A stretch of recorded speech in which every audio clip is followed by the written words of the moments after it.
Hey, what's up, Canada and beyond? Welcome back, boys and girls, grannies and gators, ladies and gentlemen. It is Monday, November 4th, and I don't know about you, but it seems to me like the whole dang world is kind of suffering from something like expectant baby syndrome or something. You guys feeling that out there too? Uh, we're going to talk about that. We're going to take advantage, I guess, of perhaps either the the the last opportunity, the last gasp in what could be the worst time in human history, or we're going to start the what's potentially the best week in human history. And I guess that's what I was trying to say is this week kind of has a potential to go both ways. So, if you guys are new here, we're going to cover a lot of stuff. I hope you hit that subscribe button. If you're not new here, you guys know what to do. Please hit that little thumbs up button or the heart button or the retweet, reshare. Whatever you want to call it, we depend on each other to get this message out. And tonight we're going to be covering some darker subjects. But I mean, after tomorrow, who knows what the next week is going to bring, either which way. So it's important for me to make sure that I tell everybody to get subscribed on Substack. We're still having issues with the whatsupcanada.org website. It's not hacked. It's going through the tech and it's going up the chain with the tech guys in Switzerland where we are hosted. But it seems like a lot of people are having tech issues all across the planet, really, and I can't help but wonder what that might have to do with tomorrow's upcoming events. So, Substack is the best alternative to make sure that you don't miss anything that we do here. It's absolutely free, guys. If you're new here, nothing we ever do here is behind a paywall. If you want to sign up for an $8 subscription, you'll get notifications every day, same as everybody else. But whatsupcanada.substack.com is the best place to make sure that it's the most reliable place to stay plugged in no matter what happens over the next week. And that's where we're going to start. You guys remember this guy, Yuval Noah Harari?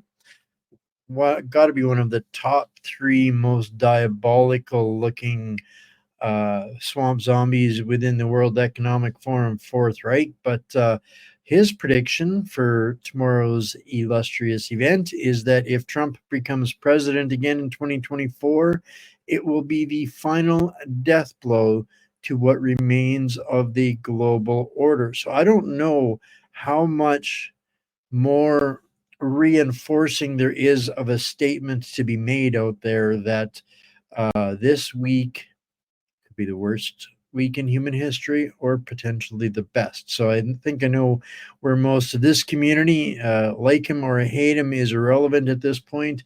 There is no alternative but to hoping that supporting Donald Trump in 2024 kind of breaks us out of this World Economic Forum, globalist, New World, deep state hellhole that they are sliding us into like a rocket sled on rails. So we're going to start with a little bit on Canada, and then we're going to take a deep dive into what exactly this deep state cabal, New World Order, WEF, Fourth Reich exactly is and how it's impacting us. But like the show notes said, the coup in Canada is real. It's happening real time. You can see it in this particular list, and there's multiple lists, but I thought this was a great place to start with what they're trying to implement. And these are every last one of these are globalist policies. Bill C-21, Bill C-11, C-18, online censorship, Bill C-63 is coming, C-293 is in the docket right now, Bill S-10, digital ID. We're going to talk about that, get an update here in just a few minutes, but the Bank of Canada reform, UBI, all of these things are literally New World Order, cabal, deep state, foreign, unelected, whatever nomenclature you need to identify these. This is exactly who's doing that. So if you're familiar here, you guys will know that I've been screaming from the mountaintops, never mind the 11 named foreign influenced zombies in Ottawa, corrupt zombies, politically influenced, treasonous zombies. We need to look at all of them. And Chris Erickson, a couple of days ago, yesterday, I guess it was, put up a post, and we're going to dive into that. But I was so excited. Finally, somebody else said it. Now, the reason I brought this part up is we're not maybe as alone in this is what we think. And I was talking about this with a friend last night. Why are people suddenly so much more aware? And I think it's literally to do with so many of these bills, and particularly C-293 and what they're proposing to do with the food and industry and everything else that they're trying to capture or create agency, bureaucracy, and clone troopers to fulfill, has really got people connecting the dots between what all of this is. So Chris is on to this too. So this is a great way to get plugged in. So he puts together quite a thread here with different journalists, different stuff here. Rupa Subramanya talks about Christopher Freeland's side gig with the WEF is endangering Canadian democracy, and nobody can argue with that. And then there's always this refreshing little clip. Let's listen to Klaus, just in case anybody missed it any of the 40 billion times that it's been played. Mr. Klaus Schwab, Heil Herr Klaus. What we are very proud of now, the young generation, like Prime Minister Trudeau, President of Argentina, and so on, that we penetrate the cabinets. Yesterday I was at a reception for Prime Minister Trudeau, and I know that half of this cabinet, or even more, half of this cabinet, are for our actually young noble. The young are for our actually young noble leaders of the world.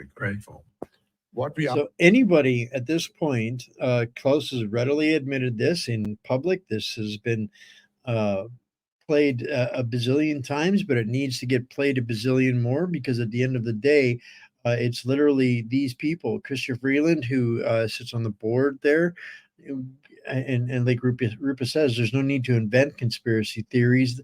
The attempt by global elites to subvert local democracy is fully on and in plain view.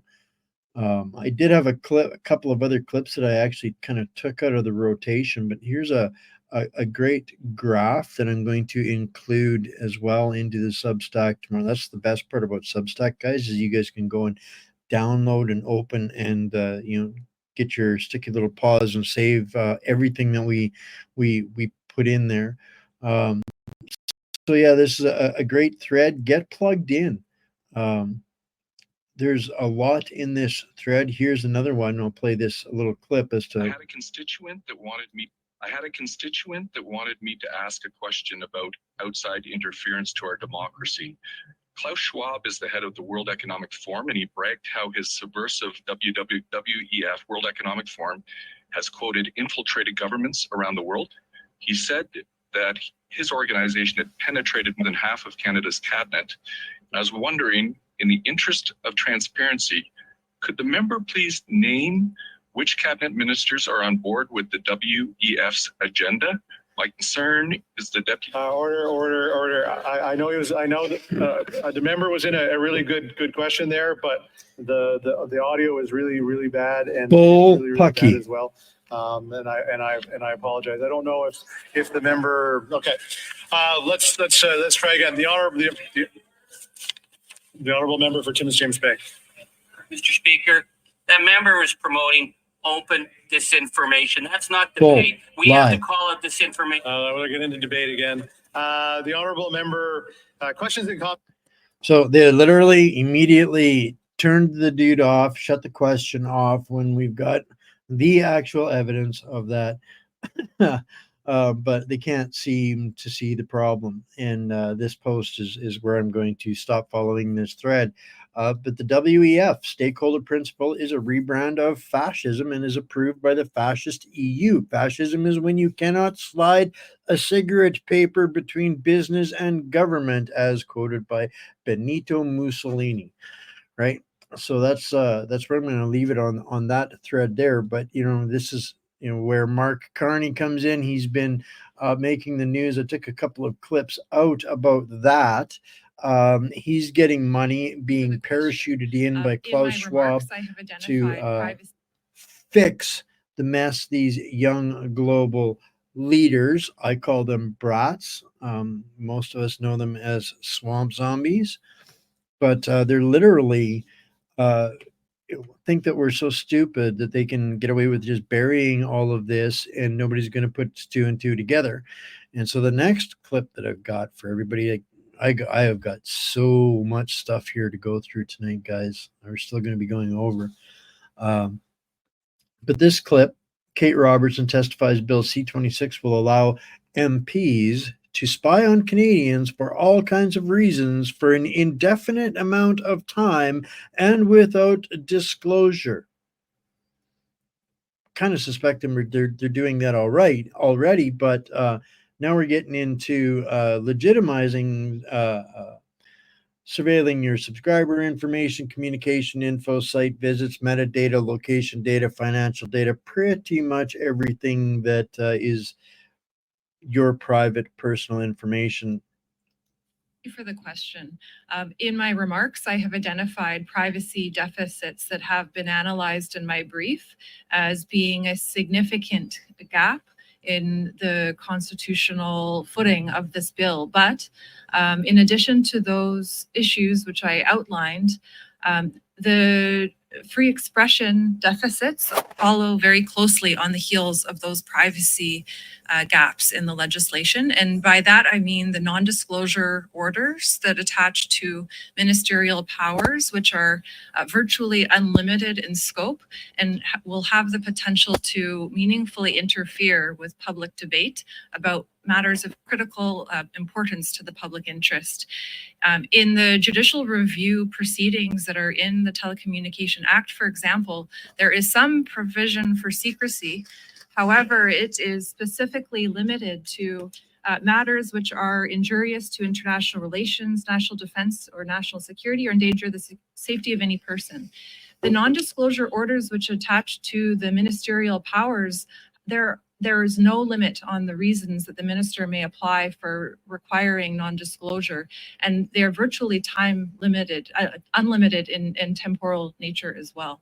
And so both of these privacy issues, as well as what is ultimately a free expression problem, are very significant in this legislation, notwithstanding some very considerable improvements since it was studied in the House of Commons. And I agree with his testimony when he stated that if the collection and sharing powers are not more specifically constrained, this could lead to the inappropriate collection and sharing of data such as subscriber account information, communication data, website visits, metadata, location data, and financial data. Thank you for the question. So, given that the police have just announced that they're going to start an infiltration program on white supremacy, what do you think this bill C-26 is going to allow them to do? And a great comment from Marianne. So, well, so much for keeping my plans for a new killdozer with a turret under wraps. Sorry, too good not to share, Marianne.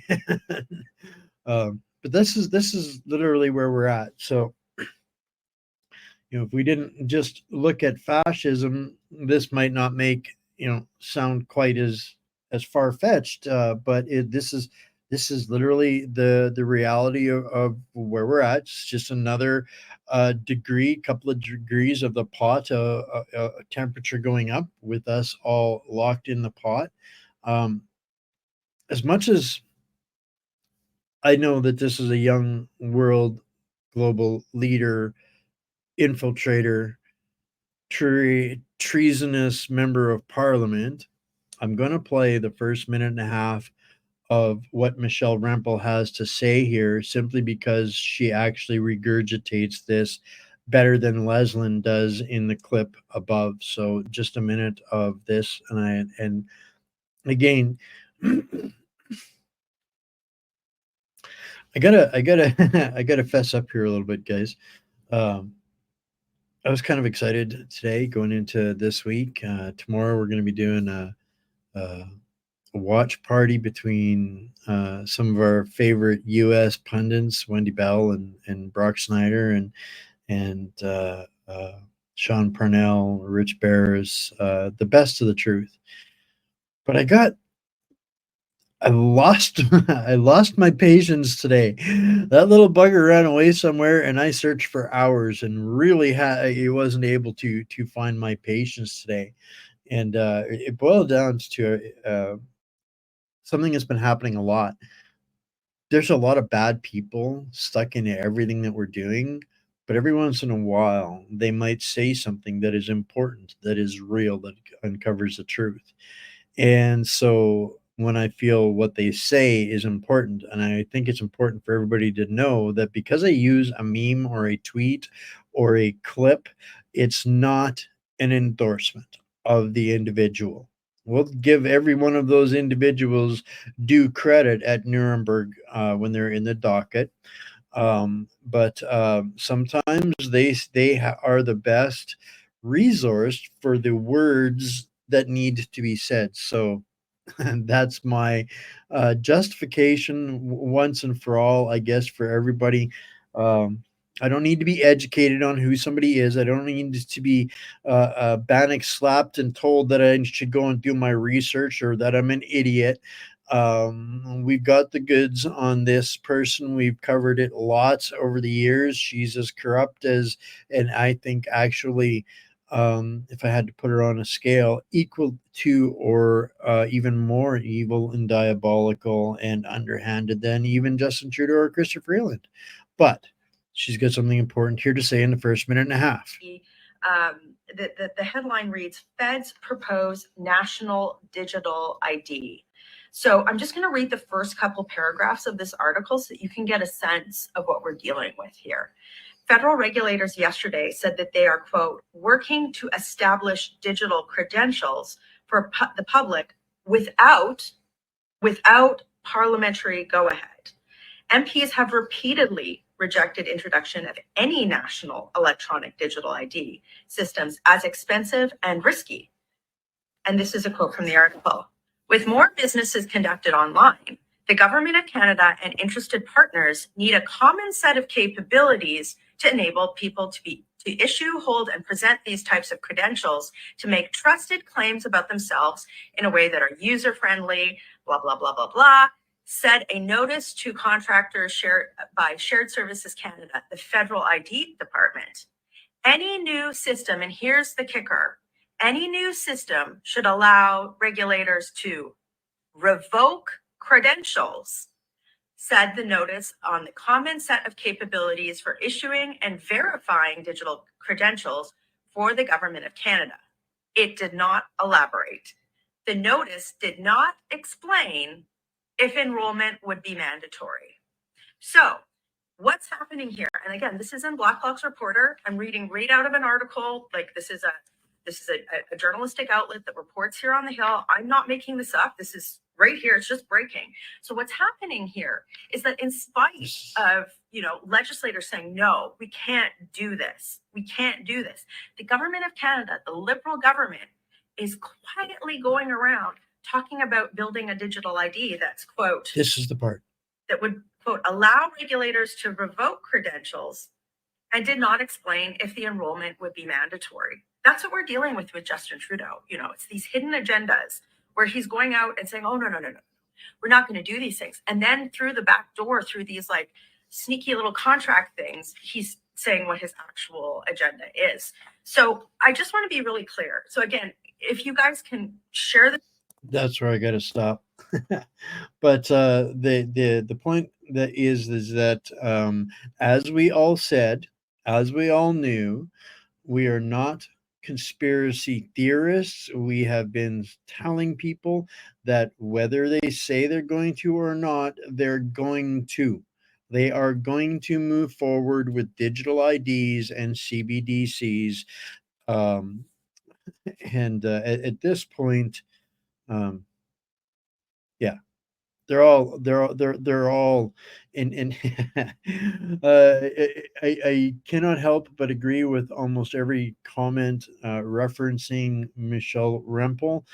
That's a subject for a whole other show. 100% psyop controlled opposition. No ifs, ands, buts, or maybes about that in my estimation. So, but what do I know, right? I'm just a missing information theorist, apparently, a fact prover.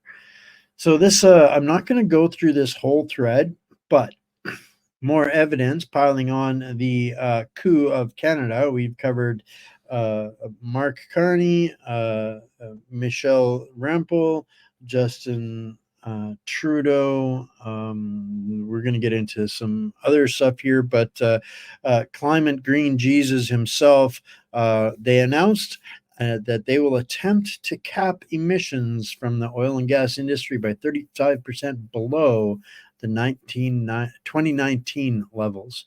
So I think this is, just again confirming that this guy is an energy terrorist, an eco-terrorist. He has no legitimate place in our government, and he needs to be probably ahead of many others when the Nuremberg dockets come in. Why this attack on everything that provides Canada prosperity, opportunity, the Canadian dream? This is part of the genocide, literally the detachment of our current of our access to energy. Energy means prosperity, and this graph is pretty good displayer of that. There's in the comment that circle is there's no such thing as a low energy rich country. So the more access they remove to energy for us, the worse it's going to get.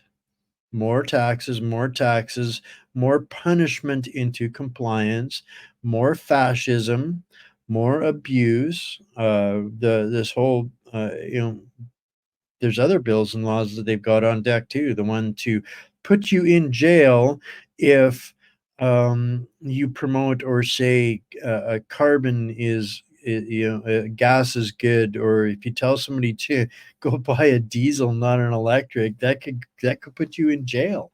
If you have an oil sticker on your vehicle, that could put you in jail. This is what they want to do. They want to punish us for being one of the most prosperous nations. And my theory, personal theory, is that they want to keep that energy that we have here. They don't want us to have it. That's part of the purging of the country, the replacement of the population. They want that energy right where it is for the new population to have access to. We've done all the hard work. Now they just want to make constant withdrawals from the energy sources of Canada, now that Canadians and old stock Canadians in particular have built this energy freedom and prosperity in Canada. When we're replaced, they're going to get it. So that's part of the genocide of the warfare, the unrestricted warfare of Canada. Now we're going to be talking a little bit about some more of this. This comes down to the Cloward-Piven strategy. One of the Cloward-Piven strategy.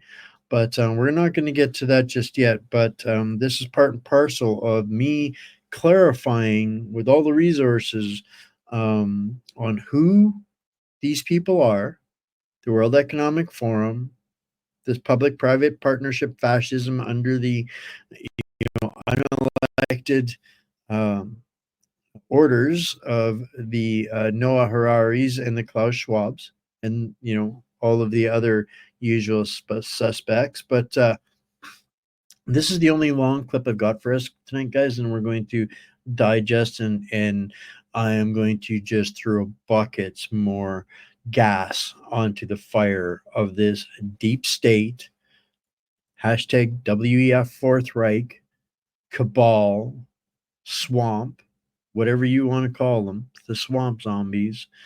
This the fun part, throwing gas on it, comes after this video. I'll if you try want not to to interrupt. seal the border, vote Trump. If you want to restore law and order in this country, vote Trump. If you want to defeat the deep state, vote Trump.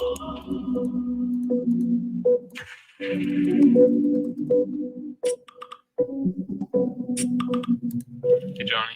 Hey, G. I'm having a really hard time wrapping my head around this story. I must yeah. admit. And this concept of deep state has been so, I think, poisoned by politics and Trump sort of using it for everything that he doesn't like. And it kind of makes it hard to approach it earnestly. But I think we have to keep digging. Like, I think there's something here. Is the deep state real? Is the deep state real? So, sorry for interrupting. I get shit for this all the time, but I just have to give a little context. I do think that this was supposed to be a whitewash to make us look crazy. That backfired horribly on these guys and basically really confirms 90% of what we've been talking about for the last several years. So I'll shut up now, promise.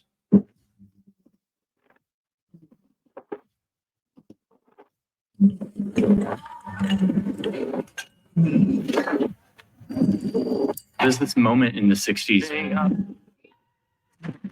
where you really see how this actually works, where power really is. To the height of this moment where the US and the Soviet Union are in this massive staring contest. There's nuclear weapons involved. Everyone thinks the entire globe could be wiped out in this conflict. And Cuba is centered right in the middle of it all, right off the coast of the US, but they're on the Soviet side of the conflict. The US at this point wants nothing more than to snatch Cuba, to make it their own. And they've been trying to kill Fidel Castro a million different ways. They're looking for an excuse to invade. And to push back on all of this, the Soviets actually start shipping nuclear weapons to the island.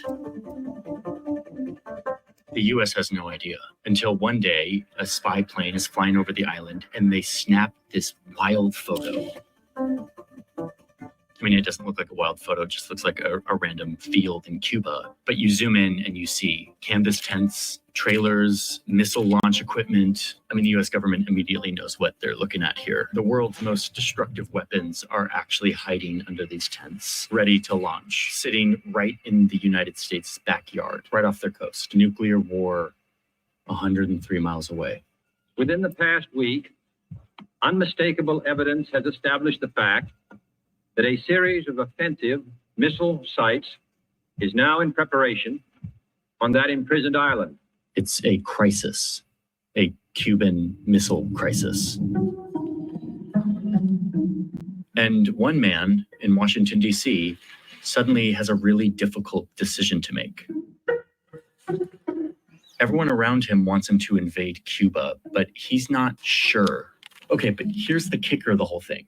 Instead of stay at work that night and figure out this crisis with his advisors, Kennedy gets in a car and travels across town to a cocktail party. He came here to a house in Georgetown, the home of Joe Alsop, one of the nation's most influential newspaper columnists. It was the eve of nuclear war, and the president of the United States kept his dinner date in Georgetown. And the reason why is because at that party were the people he trusted, the people who really had power in Washington during that time. Most of them lived here in this neighborhood, many of them side by side, all within a few blocks.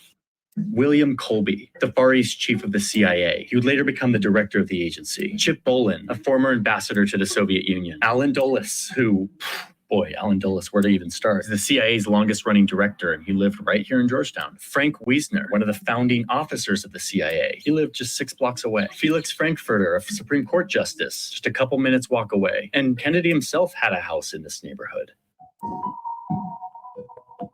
The reason JFK kept his date in Georgetown that night was because this is where power in Washington was. On the other side of town from the Capitol building, the seat of American democracy. The decisions were being made here by unelected men who had an immense amount of secret power. These were powerful men who were not elected or accountable. And at this point, they'd become drunk on the worst kind of power, the secret sort of power that corrupts, the kind of power that our founders sought to check and balance with all of their founding documents. But here in Georgetown, it had moved beyond anything the designers of the country could have predicted into a shadowy, separate part of our government, a deep state that was actively blackmailing the Congress and working to undermine the President of the United States and being horrifyingly successful at it. Unelected deep state operatives who divide the voters to push their own secret agendas. You take on the intelligence community, they have 6 ways from Sunday of getting back at you. So even for a practical, supposedly hard-nosed businessman, he's being really dumb to do this. As far as I know, we don't engage in assassinations and kidnappings and things of that kind. I do think there have to be serious questions raised about some of the foreign policy blunders that this country has had over the last 20 to 25 years. There's some truth in the idea that there is an ongoing group of people who continue the work of government as administrations come and go. Is it possible for these entities to go rogue? Absolutely. Was the agency involved in the kind of domestic surveillance that has been portrayed in the news reports? My feeling is that it has not. Okay, I'm doing this. The deep state. Is the deep state real? And if so, what is it? Before we do that, I want to take a moment to say thank you to our sponsor. NordVPN is a longtime sponsor of our channel. We couldn't make this work if we didn't have sponsors like Nord. NordVPN is a tool that we use to surf the internet more securely. A VPN allows you to connect to the internet in more secure ways or to route your connection through a different country, which has all kinds of benefits like being able to watch media that's available in other countries and even get discounts on certain things that are more expensive in the country you live in. But most people use NordVPN as a threat protection tool to block annoying ads, intrusive ads, or invasive trackers. The internet has become very sophisticated and there's a lot of secret stuff happening when you are surfing the web. Nord helps make that more secure, blocking the stuff you don't want and allowing you to feel safe while on the internet. Nord protects you against malware, password attacks, phishing, QR code scams, ransomware. It is an all-around protection tool that makes life on the internet much safer, in addition to having these other benefits. I use Nord a ton when I travel, and I use it when I'm accessing sort of more sensitive websites. Nord also has other useful tools like NordPass, which is a password manager. You can get this together with NordVPN if you choose the complete plan at checkout. So thank you, NordVPN. There's a link in my description. It's nordvpn.com/Johnny Harris. When you click the link, it helps support the channel, but it also gets you in on a nice big discount and 4 extra months of free NordVPN when you sign up for the 2-year plan and a 30-day money-back guarantee. And you can start using NordVPN today at a discount. Thank you, NordVPN, for sponsoring today's video. Okay, ordinarily, and I'm kind of sorry, not sorry, I wouldn't play the commercials or advertisements like that. I would cut that out for you guys, but I do get asked a lot about VPNs. So I'm not endorsing Johnny Harris. I can't get you a deal like that. I don't use Nord. I actually use Proton, which is much more common, I think, within the people in the community that I associate with. Proton's been working pretty good for me for a couple of years, but it's something that people should consider if you don't have a VPN or a VPN service and a secure email.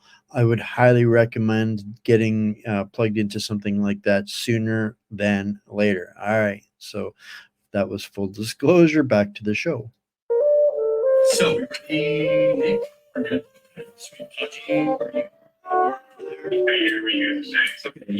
can hear us, could you start by introducing yourself, who you are, and what you do, and what your relationship to this topic of the history of the CIA is?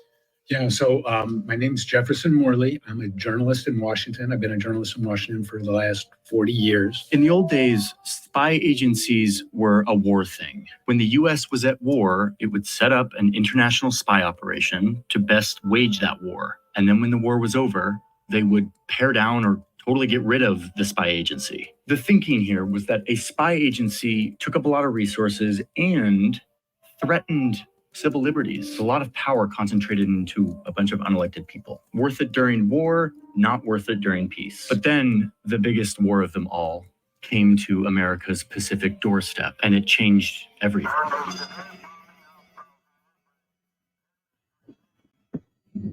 So Roosevelt now has a license, more of a license to do what he wants. And one of the first things he does is consult with a man named Bill Donovan. Wild Bill, a corporate Wall Street lawyer who was obsessed with the power of intelligence. Donovan had very strong opinions, and he said, you need a wartime intelligencer because you're going to war. Wild Bill Donovan would be in charge of the Office of Strategic Services, or OSS, a centralized intelligence agency that would be given immense power to do whatever it took to keep our people safe and to keep our team on top. This was the birth of modern intelligence, a euphemism for spying and lying and cheating and deceiving and sneaking and breaking, coercing, dividing and conquering. No idea was too crazy for the OSS during this time. Like one OSS psychologist had this idea that Hitler could be demoralized if they just showed him a vast quantity of porn. Paramilitary operations. Strapping explosives to a bunch of bats and letting them loose over Tokyo. Guys skiing into Nazi-occupied Norway. Making fake companies, recruiting off Wall Street from all of his old colleagues, bringing in bankers and movie directors, fake radio stations, anything to demoralize, divide, or confuse the enemy. The OSS is the first intelligence agency that the United States ever has. Oh, and one of Wild Bill's favorite things to do was to have parties at his house. Are we the first ones here? The big night. To plan and plot his operations with his friends in Georgetown, a neighborhood in Washington, D.C. that is strikingly beautiful. Here is Bill Donovan's house. It's now worth $17 million. It's beautiful. And this is where he would have a drink and chat with other Washington power brokers. He would recruit new agents from American high society, earning the agency the nickname Oh So Social. Pretty clever. Okay, but remember that spy agencies like this were a war thing only. And the war ended in 1945. And the OSS got dissolved. The forces of Germany have surrendered to the United Nations. What do we do with the OSS now that we're at peace? And Truman says, we don't want to risk having an American Gestapo. A political police. His meaning, especially in the context of having just defeated the Nazis, was, that's what led our enemy astray. They had a secret intelligence agency, the Gestapo, which wound up enforcing political norms and enforcing tyranny. And we don't want to risk that. Here's Harry Truman doing the right thing and signing a piece of paper that says that the OSS can no longer exist. I mean, Truman was freaked out. He's like, this was really great to help us win the war, but this is way too much power in the hands of unelected officials holding secret information. But it was kind of too late. Putting the genie back in the bottle would prove to be an impossible task. Is it significant that all these guys live 4 blocks from each other in Georgetown? Yeah, it's very significant because they're the product of this wartime culture. This is one party that just has to turn out right. Here is target number 1 for the Reds. Who's in the bullseye? You are. So there was a brief moment after World War II when the Cold War didn't exist. We were at peace. But then, almost immediately, tension started to rise between these two great empires that had been allies to defeat the Nazis, but were now skeptical of each other. And senators were suddenly declaring that it was impossible to know where war begins and where it ends. The Soviet Union and its agents have destroyed the independence and democratic character of a whole series of nations in Eastern and Central Europe. And this is when all the intel people that had run the OSS, many of them who lived in Georgetown, by the way, start calling for the resurrection of the OSS, a centralized intelligence agency that we can use to fight this new global war with the Soviet Union. But no, say a bunch of other lawmakers, the Constitution wasn't designed for us to put so much power in the hands of men who are doing secret things. Doing this will result in a police state run by power-grabbing bureaucrats. Too much power to military leaders and their insatiable appetite for more money, for more men, and more power, whatever the cost to democracy. Truman's mind changed. And what changed Truman's mind was the growing confrontation with the Soviet Union. And soon the papers were signed and a new agency was formed, the Central Intelligence Agency, the CIA. When Truman signs the National Security Act, he says, we have to be careful that we don't have an American Gestapo. So that thought is still on his mind. The CIA was the big, shiny new weapon of the United States in the Cold War. And their mission was to, quote, gain and distribute intelligence and to perform, quote, other functions and duties related to intelligence affecting national security. What does that mean? Everybody knew what that language meant. Everybody knew that that was, and we just weren't going to talk about it because we didn't want to write it down on paper. Like, what do they do with this vague mandate of national security? Oh boy, they go to town. Your chocolate cake.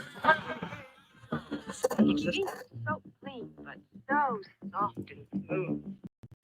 Operation Paperclip, 1945 to 1959. Americans wanted to get those Nazi rocket scientists on their side so that they could develop their own rocket capacity. James Angleton, for example, protects a general under Hitler. CIA gets involved in the Italian elections, 1948. His thumb on the Italian democracy and makes sure that U.S. allies win.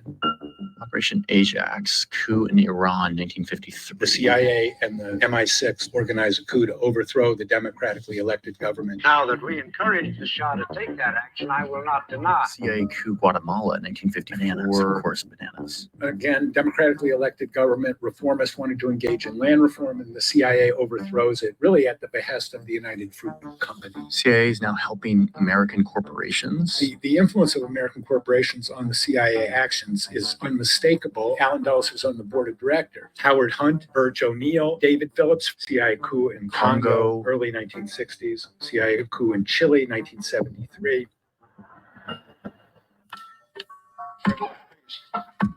The assassination operation against General Schneider in 1970 is coordinated with Kissinger's office. Thank you. Nice to see you all. Mind control experiments, MK Ultra. In 1950, the CIA launches a massive program to develop means of controlling people's minds. Some 40 U.S. academic institutions were involved in this kind of research. LSD to people without their permission.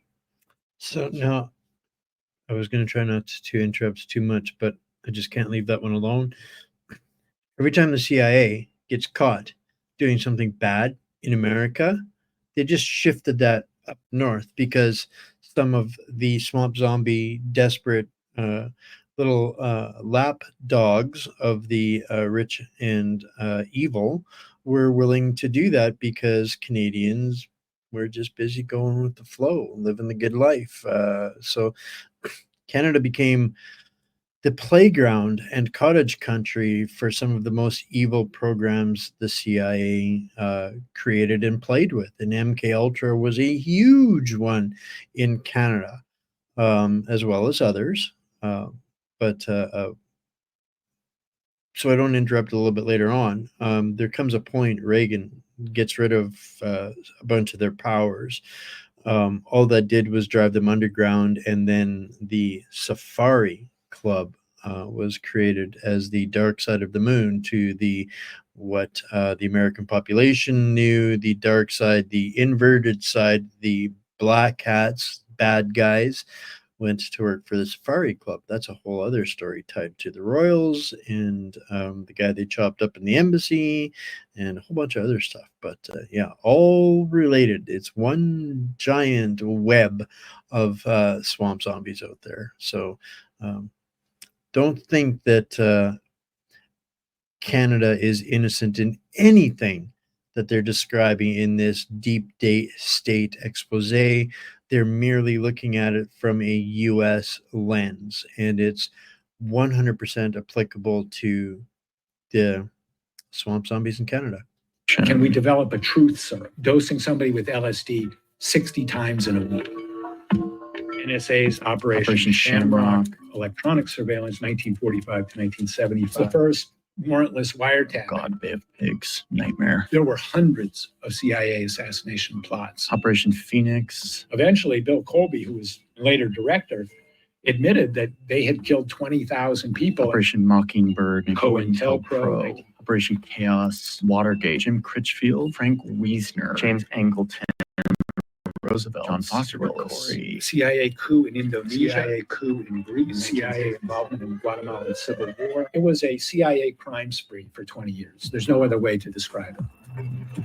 So by the 1970s, the CIA is this powerful, well-funded machine of intelligence that is doing a lot of secret things all around the world. They start blackmailing lawmakers to scare them away from investigating them and reining them in. These agencies had harmful personal information on lots of people. When I was doing my Angleton book, a guy told me one day when he went to meet Angleton, Angleton quoted back to him what he had said to his wife in bed the night before. And so they had this capacity, and people knew that they had this capacity. You know, the Kennedys knew that J. Edgar Hoover had information about his affairs with various women.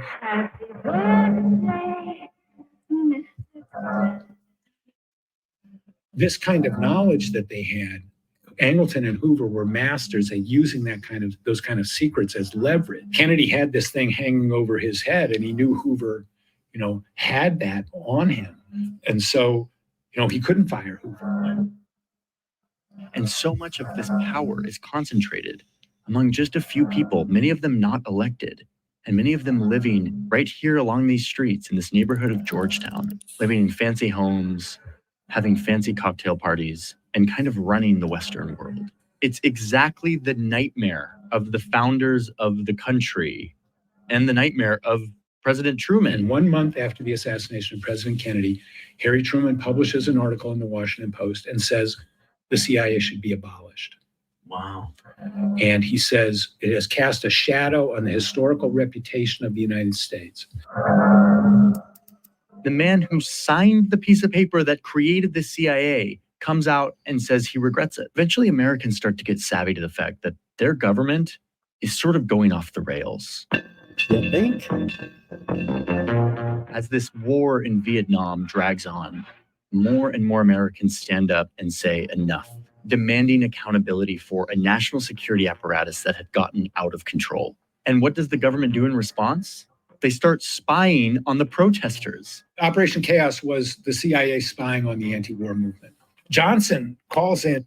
Is this not wash, rinse, repeat, folks? Not just 2020, but right now again, 2024? Dick Helms and says, what's going on? Communists have to be behind this. And so they start infiltrating the anti-war movement. And they come back in about a year and they say, well, Moscow and the North Vietnamese, they really like this anti-war movement, but it's not controlled by them. It's not funded by them. It's pretty much an American thing, but that doesn't change anything. And chaos continues to grow. And eventually by 1970, there's 30 officers working on it, hundreds of agents. And, the ostensible purpose of chaos to detect a foreign hand. I mean, chaos was in existence for 7 years. Every time they were asked to report on it, they came back and said, it's not foreign controlled and it's not foreign funded, which was obvious to anybody who was involved in the anti-war movement. There were a lot of people inside the CIA saying, we're spying on our wives and kids, basically. They're going to the demonstrations and we're reading the reports at night. We shouldn't be doing this. Are we trying to exterminate an entire people? What have we become as a nation? Americans were waking up to the fact that these unelected men were wielding way too much power and spying not only on the entire world, but on Americans themselves.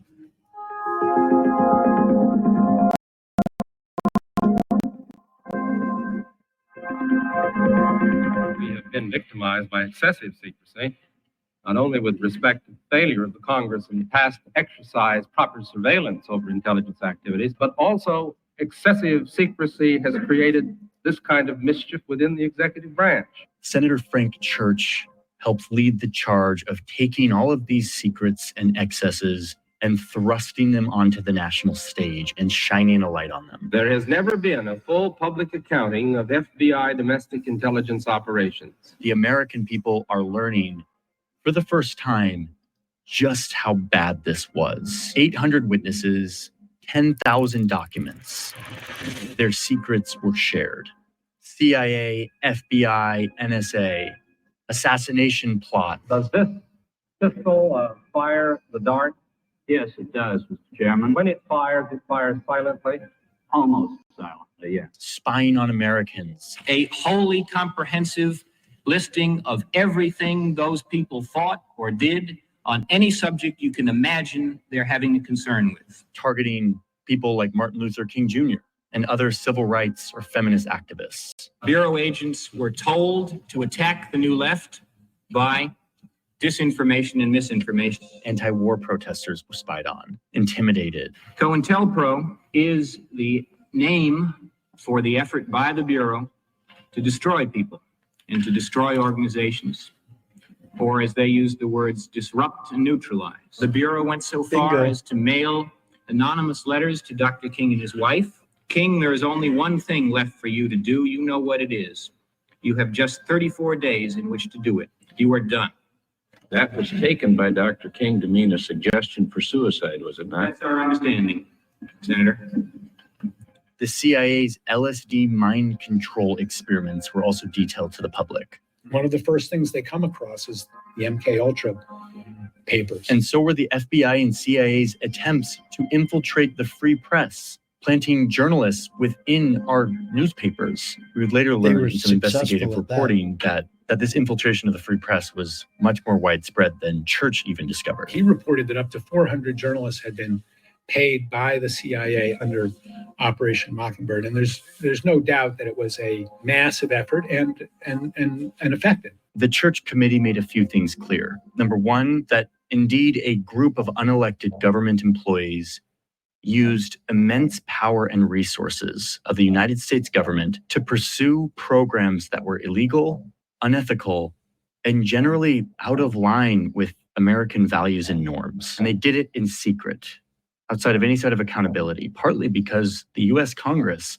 wanted to give them money and turn a blind eye. I can recall members of Congress who recoiled from responsibility of knowing what was happening. Members of Congress who said, "Don't tell me, I don't want to know." I think that is an indictment of Congress, just as severe as any indictment which is labeled against any of the intelligence community. When Dulles wanted to get approval for the CIA budget, all he had to do was take a top line number to the chairman of the Senate Armed Services Committee, and he would say, "This is what we want for this year." And the chairman of the Senate Armed Services Committee would say, "Okay, that's what you've got. And please don't tell us anything about what you're doing with it." And so there was no internal challenge to this world of CIA people. But here's the other thing that is so crucial here, which is that when you listen to these hearings, you see people who thought they were doing the right thing, who thought that they were doing what they needed to protect the country during a very scary time. After a 30-year period, all of a sudden you woke up one morning and here was this creature that had been created that no one along the line had ever really contemplated. Each of these steps, I think, initially were innocent, honest steps. Many of these agents were earnest patriots, but they were operating in a system free of accountability and transparency. Even within the deep state, there are people who are doing things for altruistic and good reasons.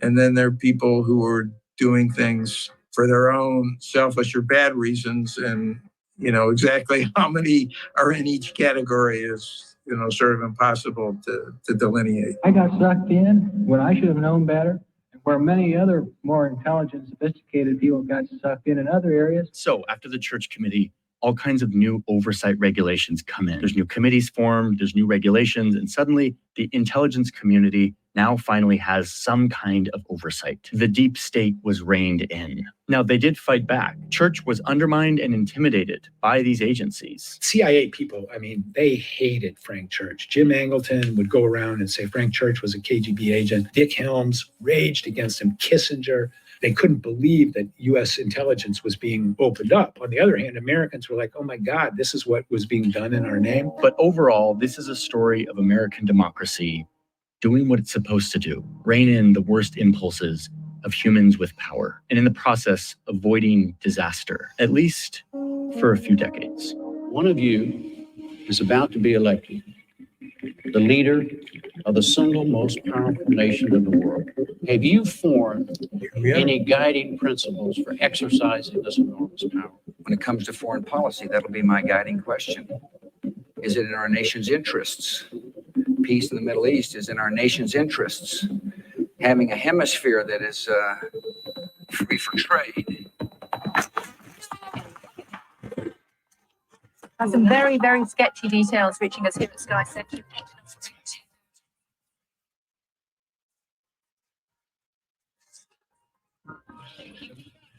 A new threat.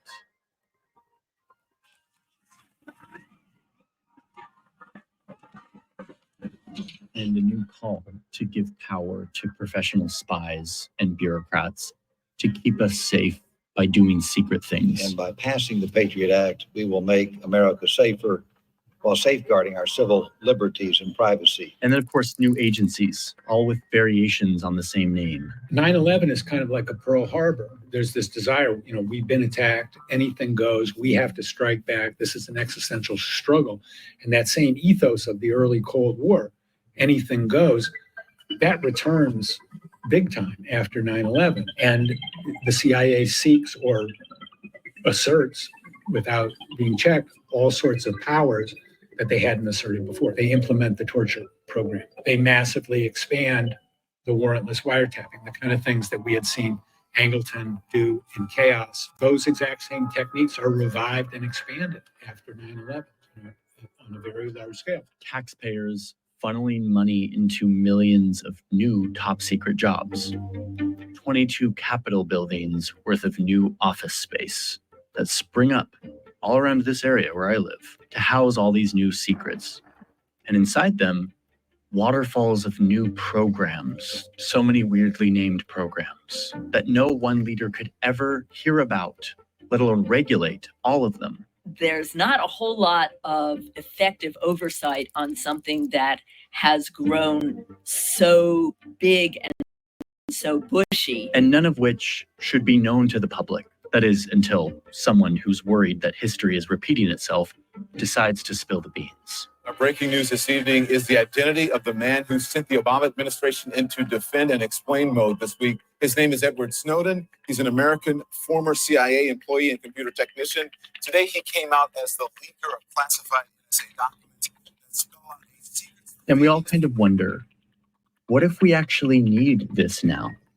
What if we need all these dark windows and top secret PowerPoint decks where they design how they're going to spy on us? What if our safety relies on what happens inside of all these buildings? So we keep funding them. But in doing so, we must at least acknowledge what we're doing here. We are trading a portion of our freedom in exchange for a sense of security. And in the process, we're creating and feeding kind of a new branch of our government power. One that operates outside of this elegant triangle that the founders constructed to trip up the corrupting forces that run the risk of always possessing men with secret power. Most everybody agrees that there's overclassification. There's way too much information that's classified, but information is power.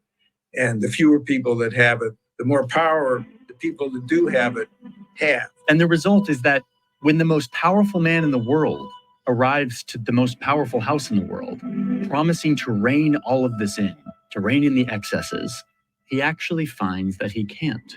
He's not able to change much of it. Instead, he sits there and watches much of the things that he critiqued grow under his watch. The thing that he's supposed to control, he finds he doesn't have that much control over. These targeted strikes against al-Qaeda terrorists are indeed ethical and just. Secrets keep us safe, but secrets also degrade this delicate thing that we have called democracy and accountability. That is, until we save ourselves from their everlasting seductive pull. The United States must not adopt the tactics of the enemy. Means are as important as ends. Crisis makes it tempting to ignore the wise restraints that make men free.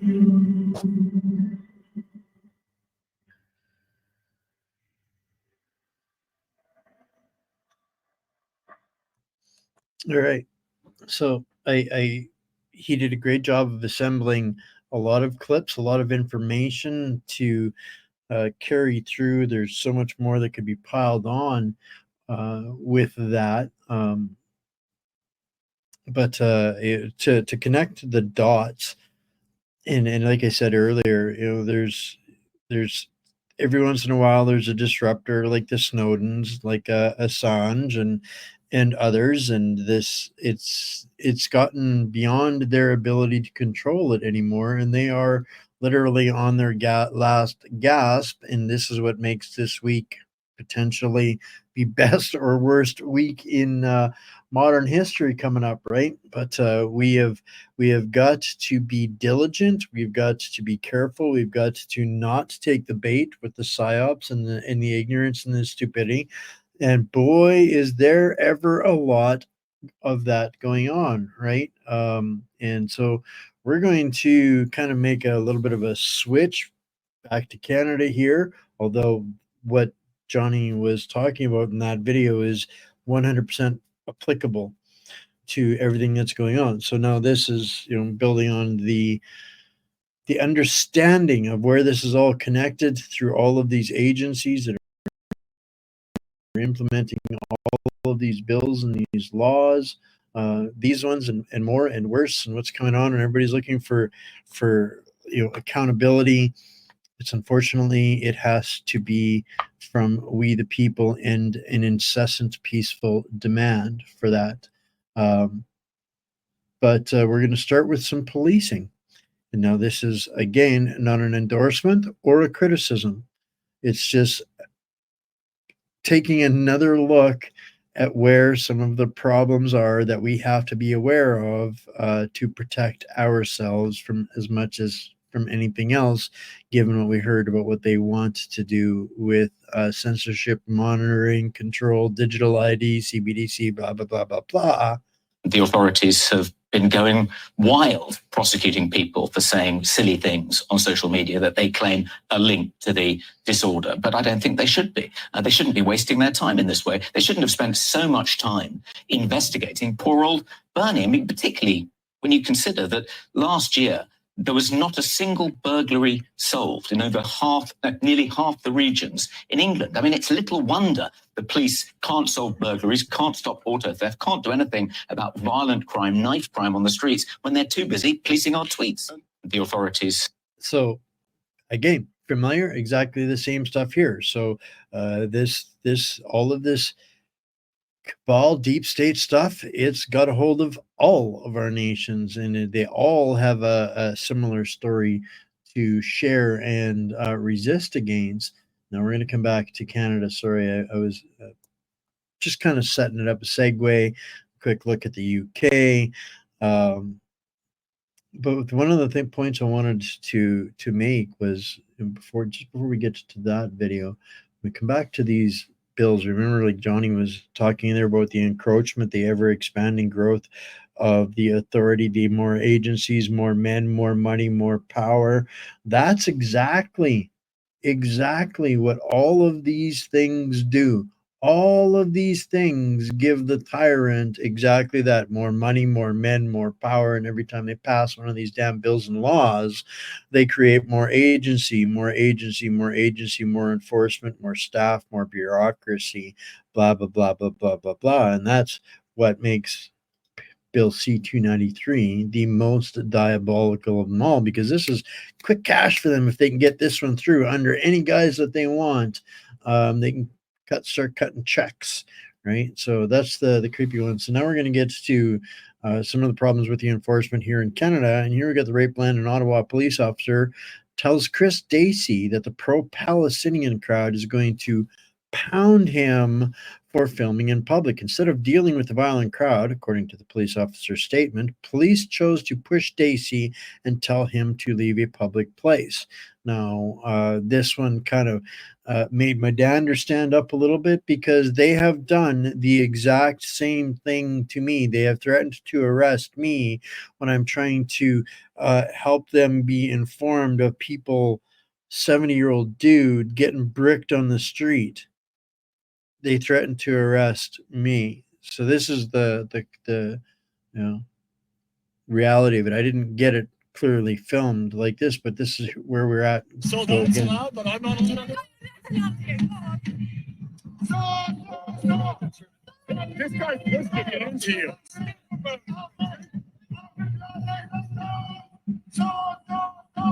Why am I not allowed to follow this protest and film it? Because you're a counter protester. I'm not a counter protester. I'm filming.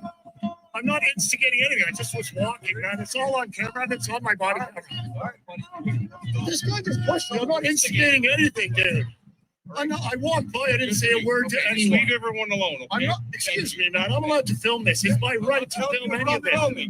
Don't accuse me of things I'm not doing. Did you see me instigate? Seriously, did you witness that? Find something. What? You're getting too close. I'm not going to tell you. I'm not. Then stay away from me. You stay away from me. I have every right to be here. So then that's your job to prevent that. This is crazy. Chris Dacey was filming the regular weekly, bi-weekly, tri-weekly, 3, 4, 5, 6 times a week pro-Palestinian demonstrators. They're not pro-Palestinian demonstrators. They are fundraising and recruiting.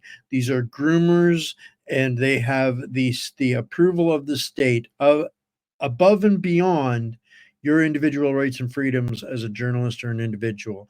They will protect the terrorist organization, the Samidan, the PLFLP, all of these organizations, and they won't protect. Then now, I sorry to say it, Dacey's 20 years younger than me. This is why he's out there on the street doing that right now, and I'm happy to share his videos doing this, because my knees can't fight with those clowns anymore. They've done it enough. Because they were chanting about Intifada revolution in front of the Canadian National War Memorial. And as he was doing that, a group of them started to surround Chris. Eventually, the police came over and pushed him off the road, pushed Chris off the road, even though he was nowhere near them, well ahead, just filming as he always does, as everyone is entitled to do. You can film anything happening in protest. There's no expectation of privacy, especially at a loud yelling festival. And then as this was happening, another police officer came and said to Chris that they're going to beat the shit out of you. Now, if this officer has reasonable grounds to fear that Chris's safety is at risk, that there are the possibility of violence from this crowd, then isn't it the responsibility of the Ottawa Police Service to end this tumultuous illegal gathering? Because that tells me that they think that this crowd is capable of violence, which means that they think that this is an illegal gathering. This also firmly puts liability in the hands of the Ottawa Police and the City of Ottawa in the future, should any violence erupt, with the police officer saying on camera that Chris was going to be beaten. And not saying, by the way, the police officer never said that that was a problem. No, it's Chris's fault. It's the victim's fault. It's Chris's fault. He's aggravating them by filming in public. It's his fault that they're going to beat him. Now, if anything should happen in the future, this clip will be invaluable in any kind of legal action for compensation against the City of Ottawa and the Ottawa Police Service. They fully admitted that they are aware of that this is their liability. They've owned it. What stupidity we live in this country. The police know that this is a tumultuous group, but they're going to allow them to take over the streets. They're going to allow them to threaten people they don't like. And then they're going to say, oh, there's no problem with that. You know, they're going to beat the crap out of you. And they'll protect them doing so too. And they would be out on bail in 5 minutes. And this is I think that's Patriot Smoothie, going by Right Blend right now. He's done some rebranding. but this is, 100% the point, Steve, is the government has created this situation. Now the police are dealing with it. So,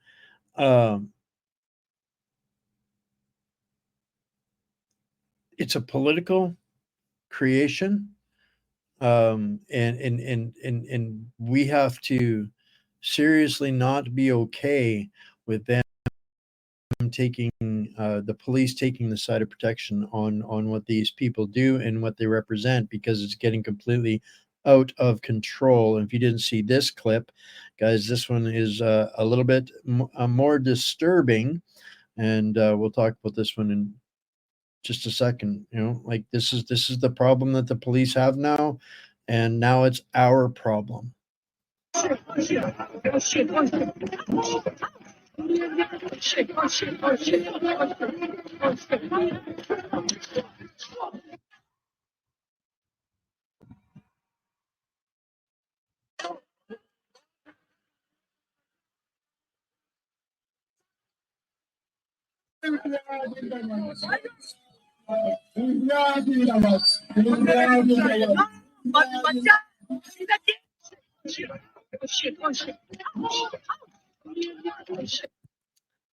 this is not a third world country. This is not India. This is not Pakistan. This is not the Middle East. This is Brampton. This is now our problem again. These people were brought here. They brought their garbage, their wars, their hate, their behavior, their culture, and we have to start asking who these infrastructures are here to serve, because it sure doesn't seem like they're here to serve Canadians. And again, this is not to I don't want to feed into the defund the police. That's not the solution. That is absolutely not the solution. They need accountability. Now, the problem that we've got here in this particular incident is this is going to raise a whole bunch more questions, and I'm going to have an answer for that here in just a second. One of the Calistani protesters at the Brompton Brawl yesterday was an off-duty police officer for the Peel Police. Yeah, kind of disturbing, right? Not just that point, but this, according to Ryan Garrison, India has declared 2 of these men who work for the Canadian government terrorists. The last one was just out on suspension by Peel police. So not only is he taking part in this terrorist assault and protest on the again, why is this our problem? We have to start saying some difficult things. Like, if you want to fight, I don't care, first time, last time, even thinking about it, you want to get involved in this fight, put your ass on a plane and send you back to the country where you can fight for it legally and do your thing over there where your fight comes from. This is the insanity that is now dividing and destabilizing our country. This one is again disturbing, and if you didn't see this is also here in Ontario, where Radio Genoa has this clip: "Brave Canadian educates immigrants who steal in Ontario." This is so commonplace in some places here. It's absolutely bizarre.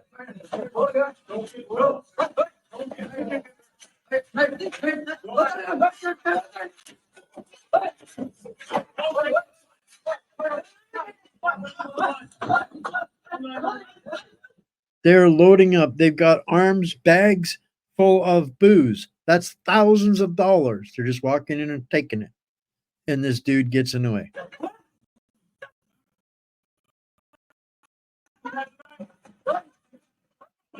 Go. Let him go, sir. Let him go. Let it go. Let him go. Let him go, sir. Let him go, sir. Back up.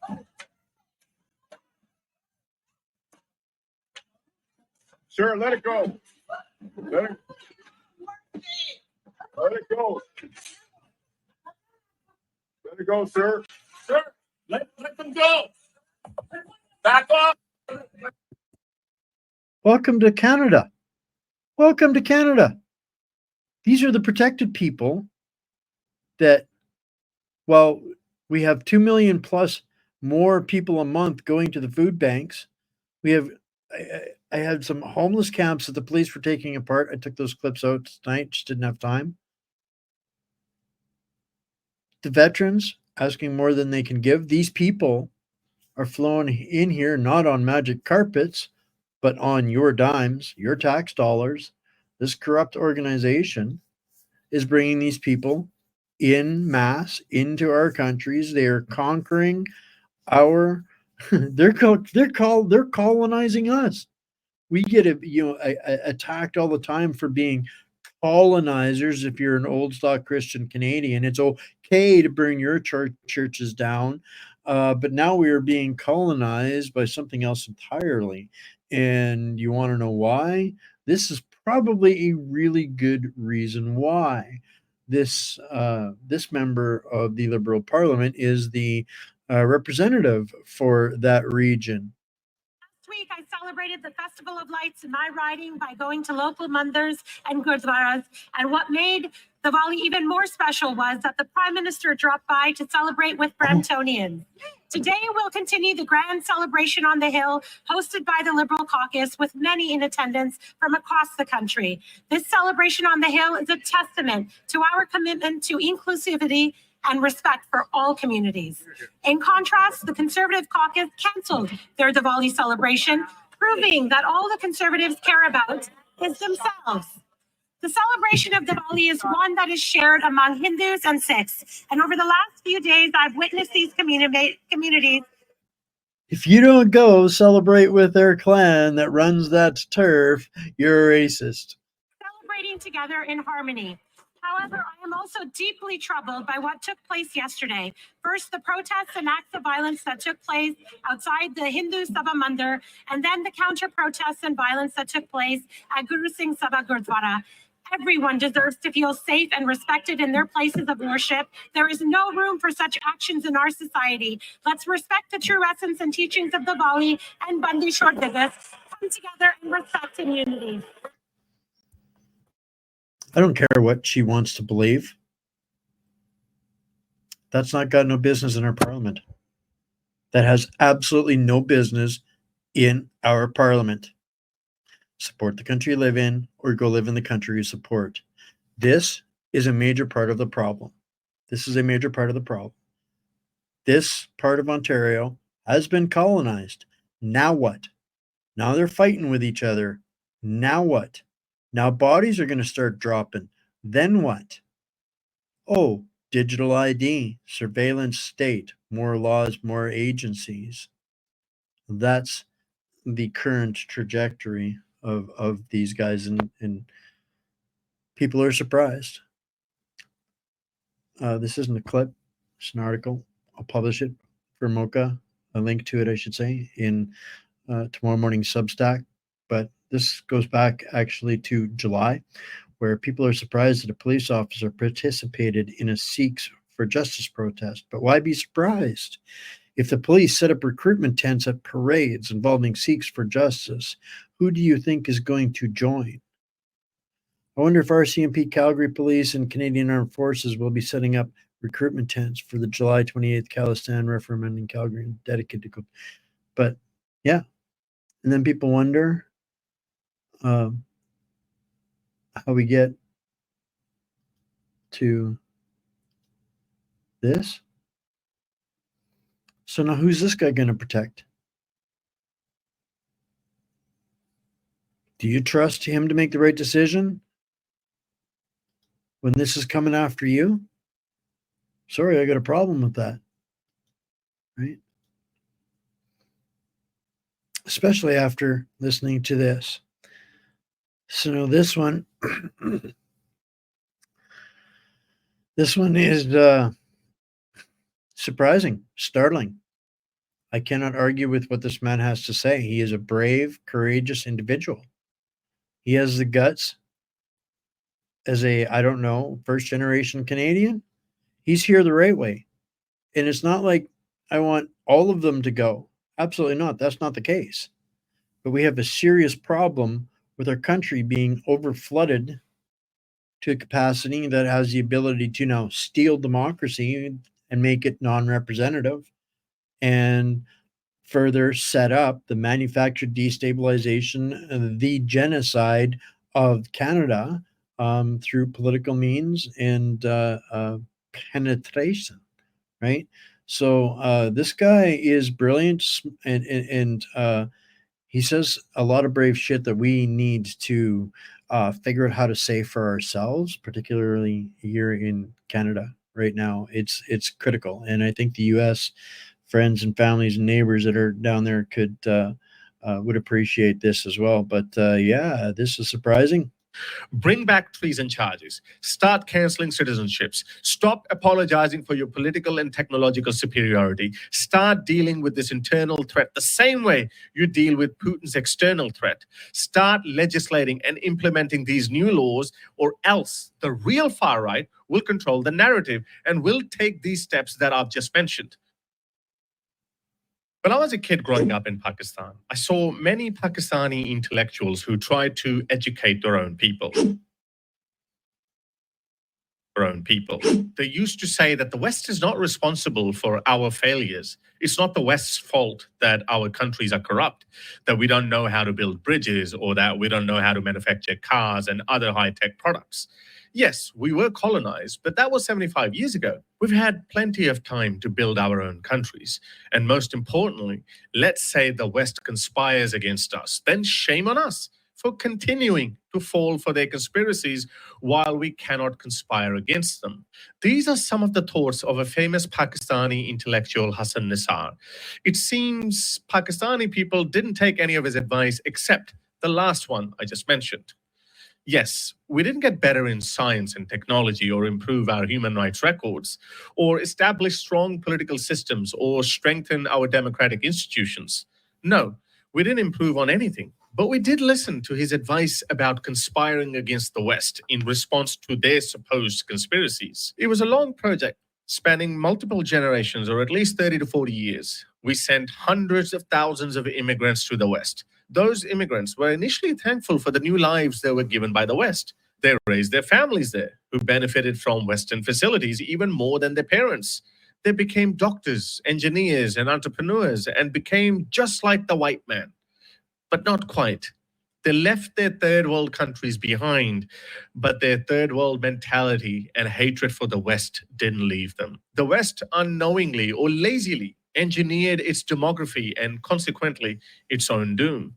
This social experiment in demographic engineering had never been done on such a scale before. Initially, in the 80s and 90s, immigrant intake was very careful and on such a small scale that its adverse effects were not and could not be noticed. Yes, we had a few Muslim doctors and some cheap laborers, but nothing significant. And as I said earlier, the first generation of immigrants was somewhat grateful.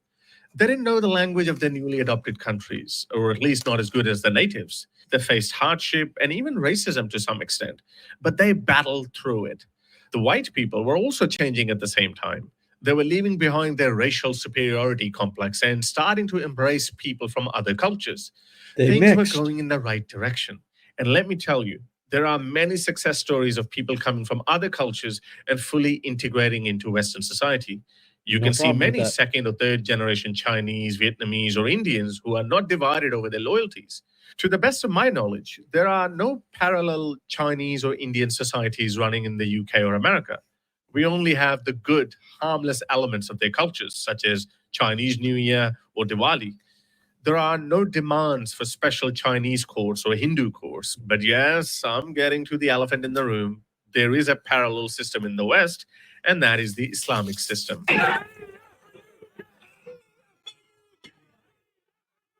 Although the first generation didn't cause much trouble, the same cannot be said about the second and third generations. Despite taking full advantage of what the West had to offer, they still believe their loyalties lie with their religion and the home countries of their parents. Let me show you an example. And of course, there are literally tens of thousands of such examples. Check out this Pakistani academic, born and raised in Canada, whose parents didn't see anything wrong with moving to a country that was founded as a colony, usurping the rights of the indigenous population. They didn't see anything wrong with it because at that time, those shiny roads with excellent infrastructure and near perfect health and education facilities looked much better than sanctimonious ideals like down with colonialism. Okay, they could say, hey, we didn't choose to be born in a colonial country. Sure, none of us picked the countries we're born in, but we do choose the countries we live in. She could have easily moved to any country she saw fit, thanks to the power of the passports of these colonial countries. By the way, what does she mean by decolonial scholar activist? I mean, such kind of stupid faux subjects actually exist in Western academia today. Well, I only have one advice for her. Charity begins at home. But I'm sure they'll have some convenient excuse for continuing to live in these wonderful Western countries, such as, we'll leave once we have decolonized these colonial countries. Let's have a look at one of her viral yet hypocritical posts. You know what the colonizers didn't count on? Those of us born and raised in the West, in the mothership of the colony, turning on them. Yes, Treason. You're right. They didn't factor in ungrateful, treacherous pricks like you. They thought that once they embraced you, fed you, housed you, and gave you first world amenities, you would at least be loyal to the state that has given you so much. What exactly are you turning against? The very liberties that allow you to voice the dissent? The institutions that protect your right to criticize without fear of retribution? If anything, the fact that you can critique these structures so openly proves their resilience and value. They thought we'd be forever indebted to them for their benevolence in how they imprison us. Imprison you? I'm sorry, has anyone held a gun to your head? Let me remind you again, you are free to go to any country you idolize, such as your home country of Pakistan. But we know why you wouldn't go there. Apart from power blackouts, political instability, sectarian violence, you'd be put in a burqa and made a mother of 10 children where your husband regularly exercises his God-given right to wife beating as sanctioned by the Quran, chapter 4, verse 34. If by imprisonment you mean the West's legal systems and social contracts, those same structures are what allow you the freedom to live your life, travel the world, and express your views, unlike many countries where genuine oppression exists. I'll say that again. No one is forcing you to stay. Unlike real colonial subjects, you have the autonomy to leave at any moment. So where exactly is the imprisonment? They thought they could colonize our minds like they colonized our lands. So giving you education, a first world lifestyle, a powerful passport, political freedom to elect the leaders you see fit, and even free speech so you can spew poison against their culture, people, government, and state day in and day out. Is this colonization of mind? Again, if it's so bad, why don't you leave? I hated Pakistan, its lifestyle, its suffocating culture. So I left and never looked back. I moved to the best country in the world, and I won't let these self-anointed decolonizers spoil it for the rest of us who are grateful we were given a second chance at life. They didn't know we'd take their gab and garb and use them as tools to free the rest. The very gab and garb she wouldn't have had if her parents hadn't left their third world country for the West. Had her parents stayed in Pakistan, she would have become a mother at 14 and would now be a mother of 14. They didn't know their empire would eventually end by implosion. Ah, that's where the true colors come out. They will not rest until the West falls, the greatest Bingo. civilization ever created by humanity, brought to its knees by these traitors. Other than their hypocrisy, their understanding of the world is so confused that they never talk about, say, Arab colonialism. Is it convenience or simply ignorance?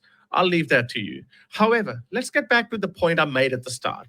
The intellectuals of the Muslim world were realistic and fair enough to admit their shortcomings. Why don't we see that kind of realism in the next generation of intellectuals from the Muslim world? The answer is actually very simple.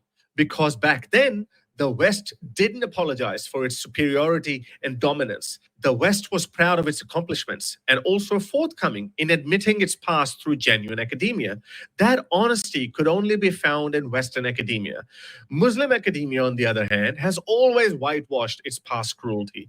Maybe this honesty of the West was bound to create the world of self-loathing we see today. Today, Western academics have emboldened these people and serve as catalysts in dismantling Western civilization. Check out this Western academic who says that Hezbollah and Hamas are progressive movements. Similarly, I think, understanding Hamas, Hezbollah as social movements that are progressive, that are on the left, that are part of a global left, is extremely important. That does not stop us from being critical of certain dimensions of both movements. It doesn't stop those of us who are interested in nonviolent politics from raising the question of whether there are other options besides violence. So again, a critical, important engagement. I mean, I certainly think it should be entered into the conversation on the left. The late Hezbollah chief, Nasrullah, who ordered to kill every homosexual in Lebanon. بتقول إنه من يتورط باللواط ما بيقدر يطلع من اللواط. هلا في حالة اللواط من المرة الأولى حتى لو كان هزابي يقتل.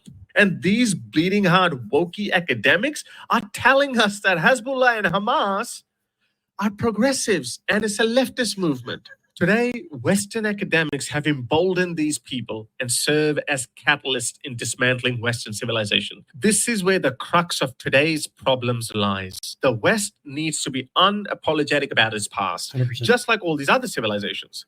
We don't have to press the self-annihilation button just because 200 years ago, the West was more successful than the Muslim world in colonizing the world.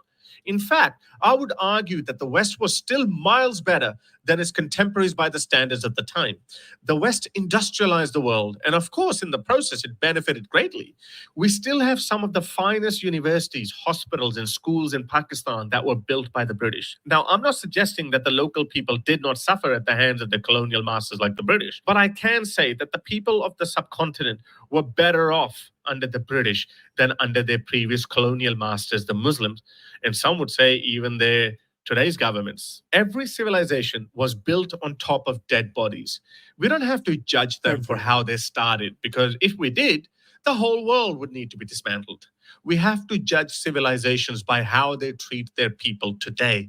The West built technological marvels, took us to the moon, and will go beyond, and created human rights standards that could never even have been imagined in any other civilization. So to conclude, I do have a solution, albeit not a very popular one, even among my peers.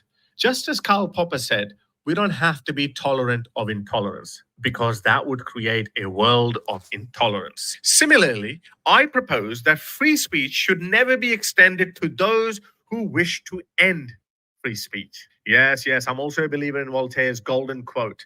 I disapprove of what you say, but I will defend to the death your right to say it. This quote actually gives us the idea that Voltaire was a free speech absolutist. In reality, this quote is not from Voltaire. It is actually from Evelyn Beatrice Hall in her 1906 book, The Friends of Voltaire, summarizing Voltaire's views. Voltaire himself is said not to be a free speech absolutist. In any case, that quote was said in a different world, in a different time. And during that period, the debate was between the Christian church and nationalism. At that time, to be able to speak against the hegemony of the Catholic Church, people like Voltaire advocated for broad free speech protections to challenge the authority of the church. Free speech should be maximized, but not made absolute. Free speech is valuable for criticizing your government, president, or prime minister and their policies, but it cannot be used to end free speech itself. In fact, this is the argument the Democrats are presenting in this running election in the US. They're saying that Donald Trump would be the last elected president of the US, and after that, there will be dictatorship. I don't believe in that conspiracy theory, but if you just look at that argument, would you vote someone in to dismantle democracy? This is exactly what happened in 1930s Germany. They voted Hitler in, and then they couldn't get rid of him. So why would you give free speech to those who want to end free speech using free speech? That's a self-defeating notion, just like being tolerant of intolerance. Lastly, I challenge the notion held by free speech absolutists who argue that the only way to counter bad ideas is with better ideas. This is a noble position, and it has worked in many Western democracies for nearly 300 years. However, that notion only functions when there is a basic level of shared values and agreement on the rules of discourse. Let's take the American example.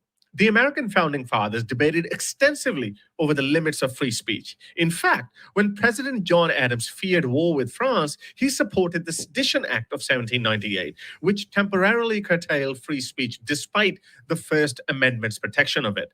America could have easily veered toward a more authoritarian state, but leaders like Thomas Jefferson and James Madison worked to restore free speech, both politically and legally. The Sedition Act expired in 1801, and after Jefferson's election in 1800, there was a stronger consensus on the centrality of free speech. The key point is that free speech in America was preserved because the nation reached a shared understanding of its importance even after intense political conflict.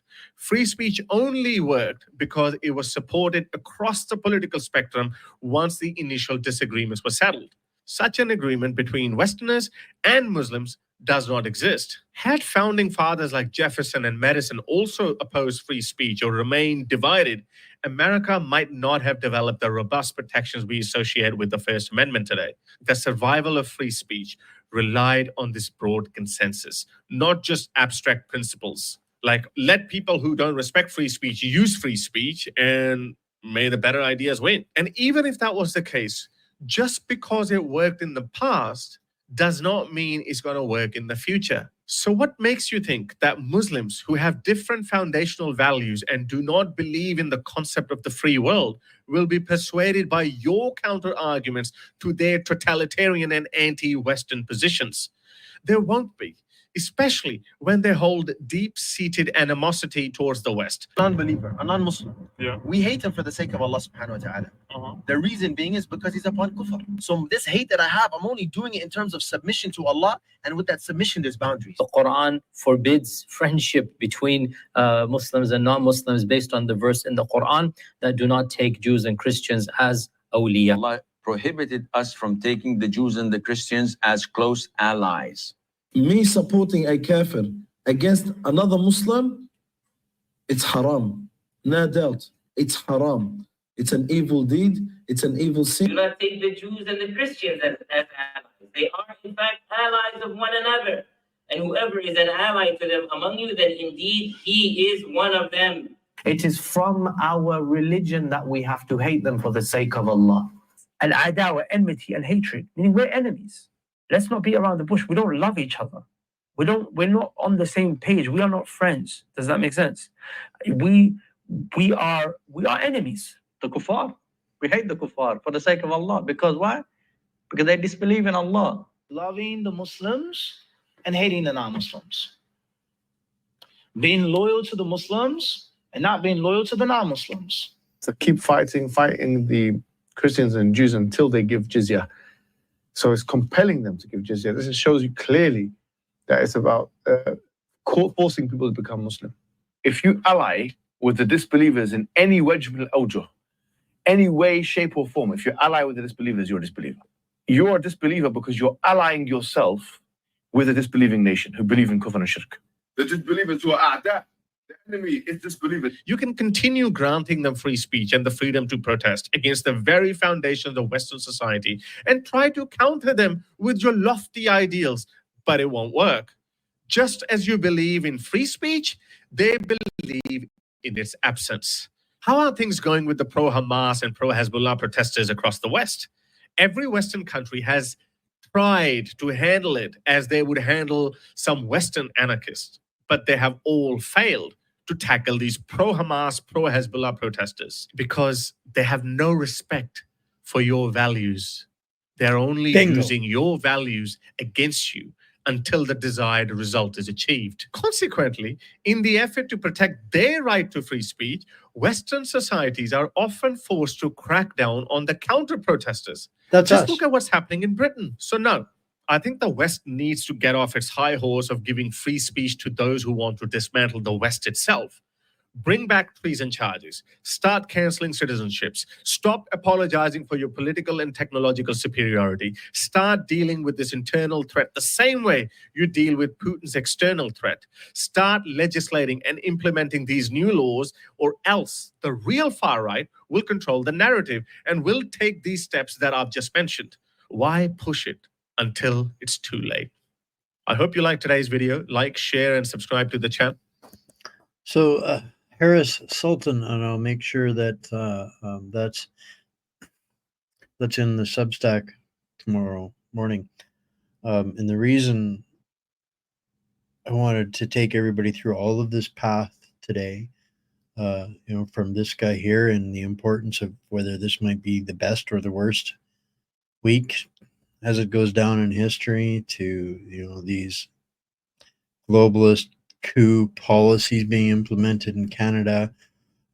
Finally, people are realizing that the WEF is nothing more than fascism, exactly as described as Benito Mussolini, to this bill C26, which wasn't even on the other list, but is the absolute social credit system, monitoring and governance, to the CBDC implementation, whether we like it or not, backroom deals with the government and the banks, and basically the coup de grace to the energy and middle class and survival. Who else can handle a 30% increase in any kind of energy? So this starvation, this Holodomor that's being created against Canada, this genocide, which is what Holodomor is, it is absolutely a part of the war of the deep state upon us, and the police are basically a joke, and we have got our enemy within supposed to be protecting us.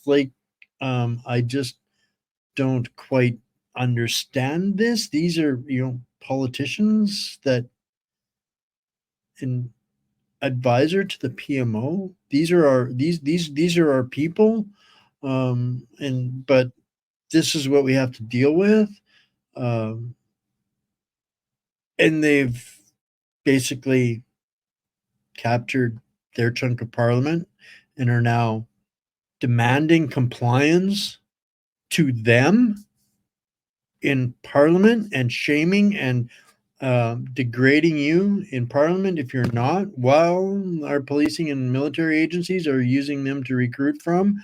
This guy is basically the smartest person we've listened to here on this show tonight. And what is he basically describing? The Cloward-Piven Strategy. Now, this is kind of deep, but we're going to chew on this anyways. So, are you aware of the Cloward-Piven Strategy? This is the coup.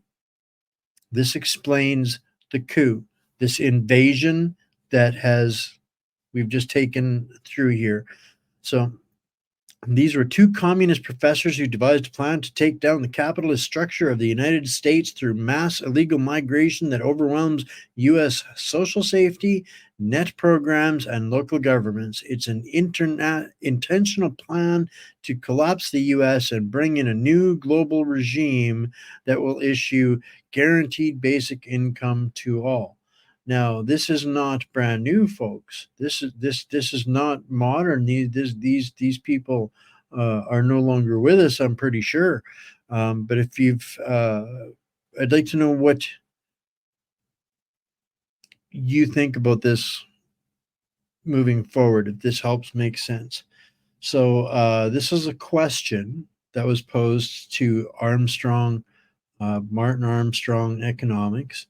And it was posted in June of 2023, and he replies, right? So that's the essence of this. So the 4 steps of the Cloward-Piven strategy. So he breaks it down, and this is important because this is done a long time ago, and I think Canada was a test run, the 10% test, engaged and enacted by the public-private partnership organization, right? So the 4 steps of the Cloward-Piven strategy, that's a mouthful, isn't it? Just words that don't fit, but you have to. overload and break the welfare system, have chaos ensue, take control in the chaos, implement socialism and communism through government force. Gee, sounds familiar. Overburden the bureaucracy to break the system, create controlled chaos, usurp power as civil unrest peaks, and offer government aid as the only solution. Pretty much rings familiar. This is the basis behind the Cloward-Piven strategy created by socialist Frances Fox Piven and her husband Richard Cloward. The couple published their theory in the Nation magazine, May 2nd, 1966, entitled "The Weight of the Poor: A Strategy to End Poverty." Gee, that kind of sounds like they'd look at people like this guy does, doesn't it? Right? This was a decade of political activism in America. The war in Vietnam was raging on, and the alternative hippie lifestyle became prominent as people protested the violence. The Black Freedom Movement and the push for equal civil rights had peaked and helped to end the Jim Crow laws in the South by 1965. The LA race riots, also known as the Watts Rebellion, occurred in 1965 as well, after the police beat a black man who was arrested for a DUI. That particular riot lasted for 6 days and led to 34 deaths, 1,032 injuries, and over 3,000 arrests. This began a string of riots in America where the Black Americans and supporters clashed with police, similar to the events that occurred after the death of George Floyd that started the Black Lives Matter movement, or the peanut retribution that we are seeing happen right now. So talk about deja vu. I don't know, right? So we had major political activists such as Martin Luther King Jr. making real change in America. The intelligence agencies had a close eye on him, and his death in 1968 is a topic for another post. On the other side were the likes of Malcolm X, who originally did not advocate for peace as King did. The cohesive movement fell apart as mass unrest and no one at the helm. The movement began with African Americans asking for basic human rights and understandable anger. The purpose of the movement, again similar to BLM, became lost, and the government aimed to use the civil unrest to its advantage. Surprise, surprise, surprise, right? The strategy we proposed, now this is the professors, is a massive drive to recruit the poor into the welfare rolls, the destabilization program, to recruit the poor into the welfare rolls.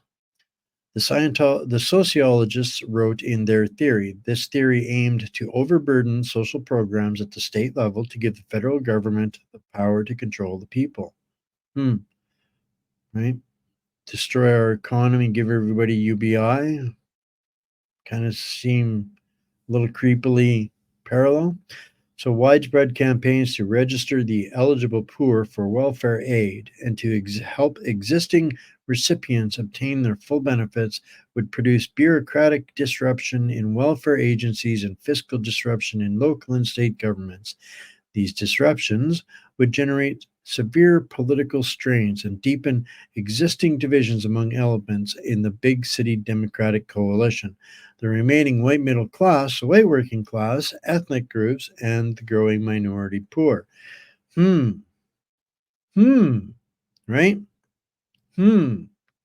Cloward and Piven noted that civil unrest was necessary to create change and encouraged the government to antagonize the masses. The poor are most visible and proximate in the local community. Antagonism toward them and toward the agencies which are implicated with them has always, therefore, been more intense locally than at the federal level. As the anger brews and protests erupt, the government will lasso in the masses, acted as both the hero and the villain.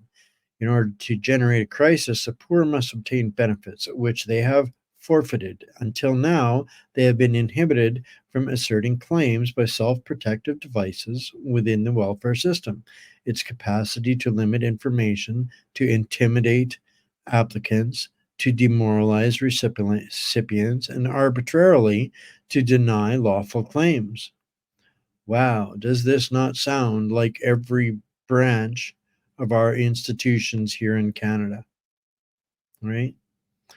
So 1966, this was written about time for Trudeau Sr. to be reading it and probably cheering these people on and saying, this is the solution for implementing things by the time he got into control, and he had all the right players backing him, right? And we looked at a bunch of those here tonight. So tell the people they are victims and instill a sense of entitlement for their neighbors' assets. Remind the people consistently that they are oppressed and only an equal distribution of wealth can save them from the confines of poverty.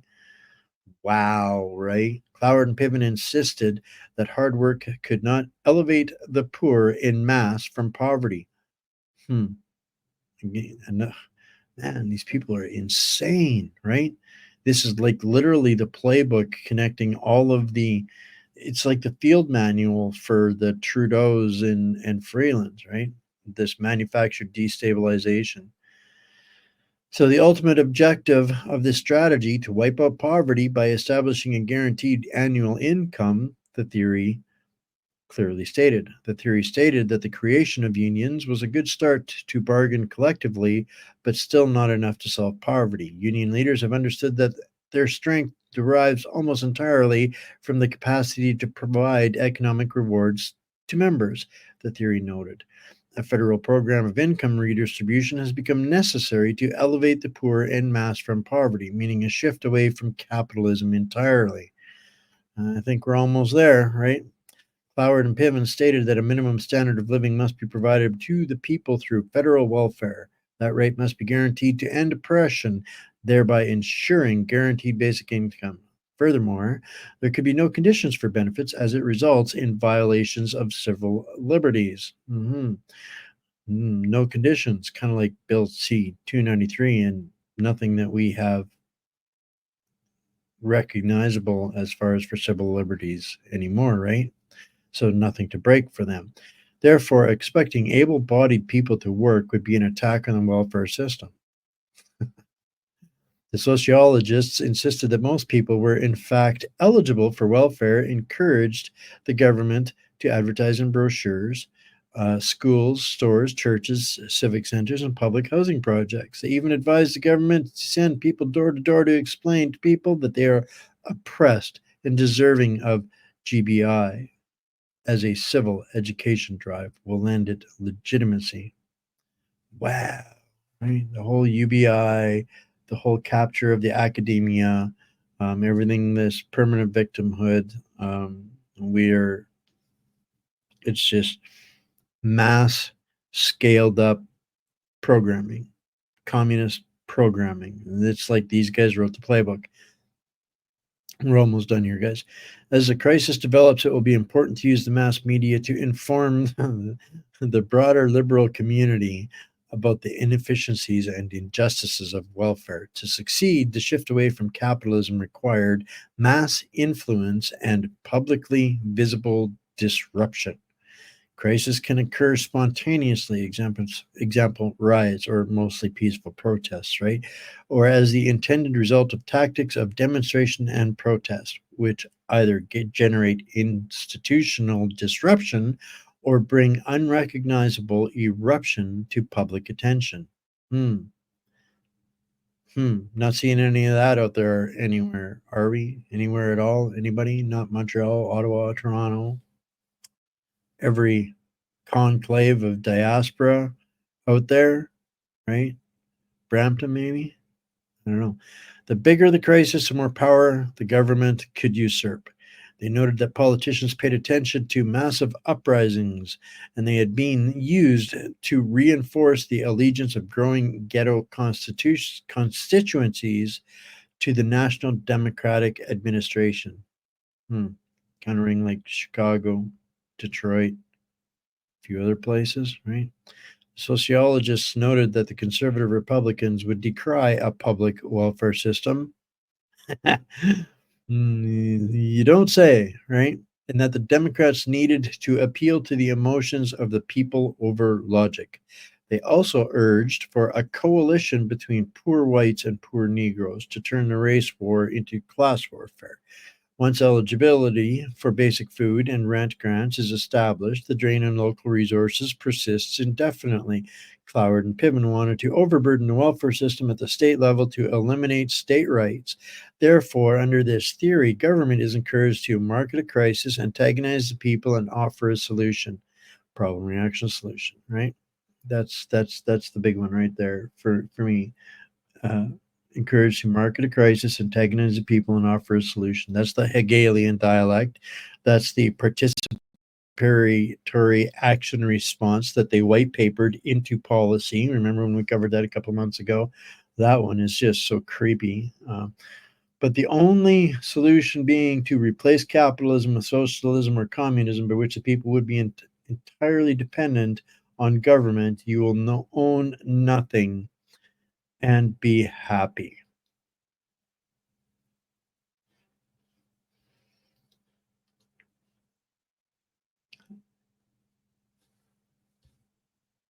Have I proven or connected the dots to establish an actual real world recognition, a defined recognition and understanding of what a coup is and what's going on here? Mr. Sultan gave us a very clear warning, a very clear warning. And just to reinforce the effect or the warning, this was dropped in one of the comments on a post earlier today, because I've been getting some blowback on all of this stance that I'm taking here on this. But remember the 19 Yazidi girls who were burned to death in an iron cage by the Islamic State for refusing to convert to Islam and become sex slaves. Before killing them, the Islamists paraded them through the streets of Mosul, Iraq. Not a single person attempted to stop them. So this is why Trump, is being the consummate American dream capitalist, is the greatest threat on the planet to these people. How desperate will they go? How desperate can they be? Dangerous, wounded animals that they are? Absolutely, Brenda. Buckle up for tomorrow. So getting kind of closing down to the tail end of this, but I'm going to I've been hesitating to play this one short clip for you guys for a little while, but this might be the last opportunity, because given how desperate could they be? Tucker did an interview with a former CIA officer,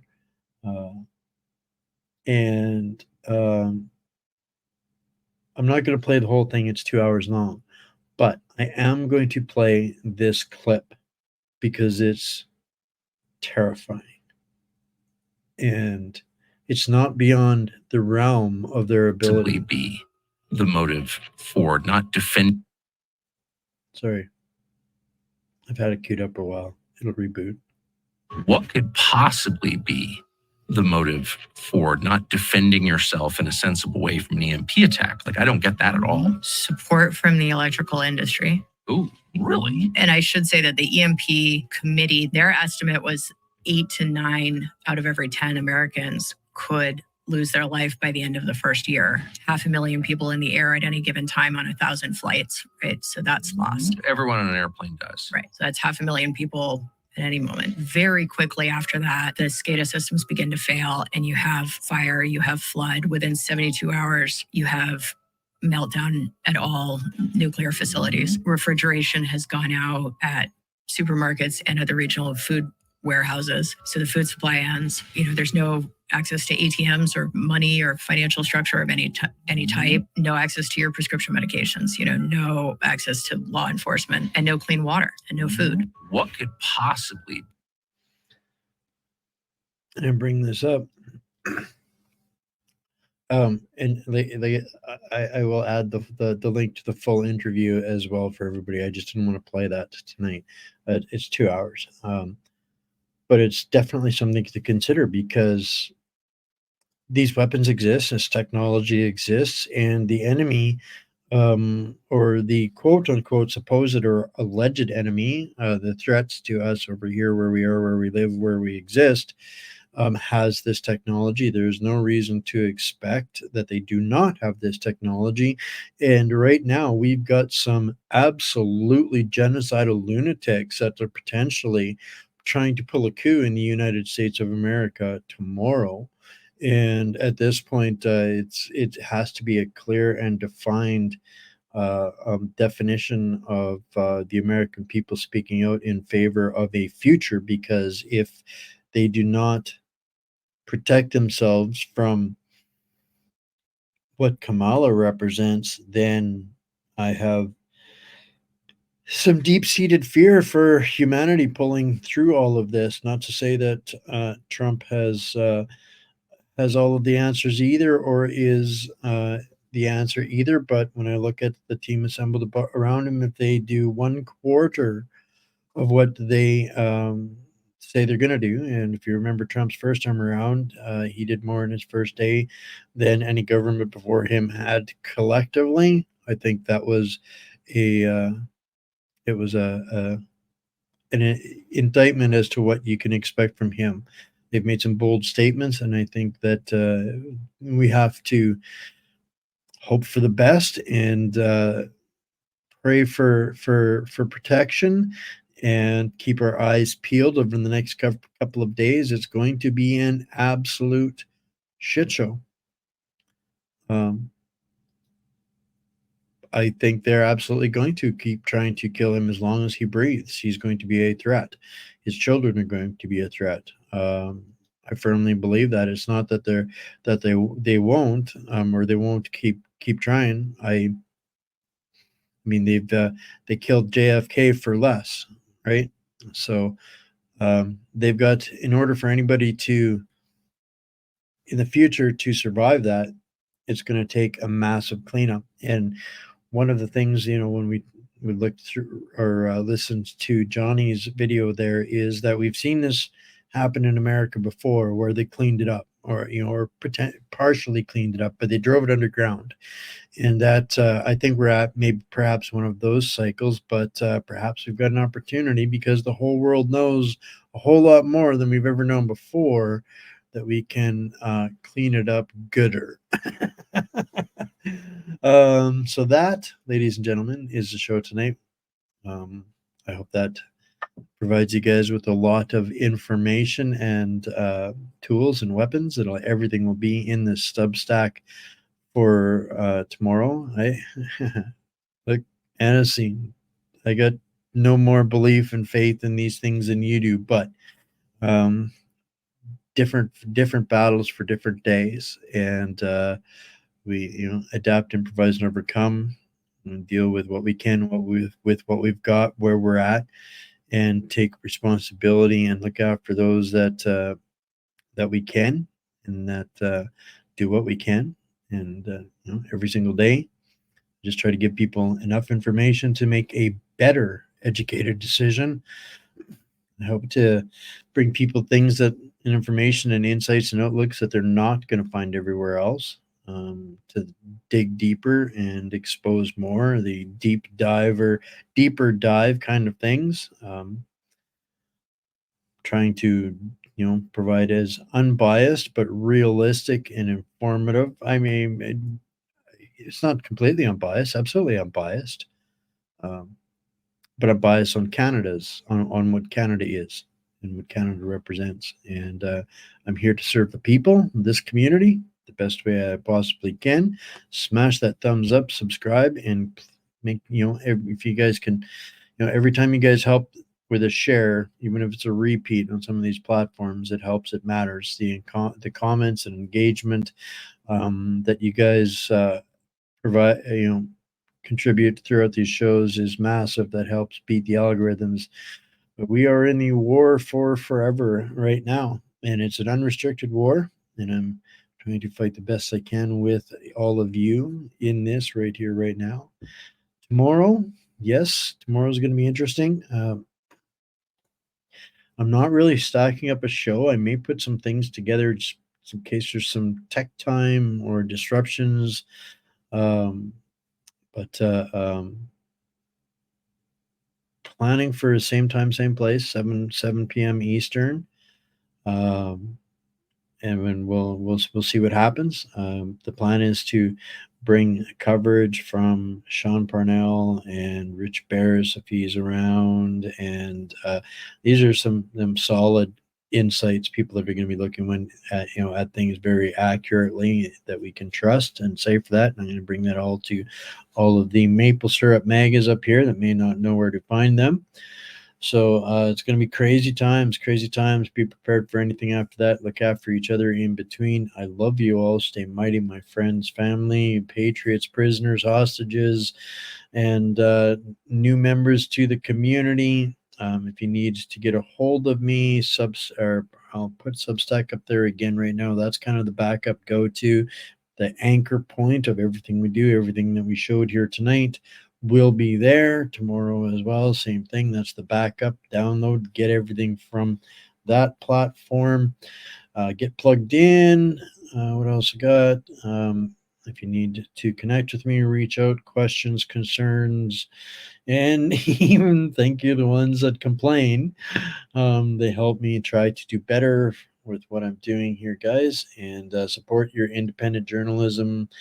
The favorite, the guys that you trust that are bringing you the information that you need. I hope you encourage them, whether that, keep them going, whether it's this platform or not. I thank you for your time and everything that we do. You are greatly appreciated. This is how we keep this free for everybody, is through your help and donations. There is no advertising, or, as you guys know, there's no commercials all the way through any of our shows here. If they are seeing a commercial, it's through an external link on Rumble or something like that, but that's highly unlikely. It depends on where you've logged in. But yeah, support the guys that are fighting the hardest, working the hardest for you, that are not getting the corrupt bucks. And on that note, I love y'all. See you same time, same place tomorrow. And it's going to be chill. I don't know. I may bring some other guests, talking heads, pundits, journalists may come in and join us. I'm not sure what tomorrow is going to bring, but we're going to call it what is it? Gimme night, and we're going to chill. So pack a lunch, maybe some calming beverages, and we'll see what happens on the greatest show on earth tomorrow evening. So I love y'all. See you tomorrow.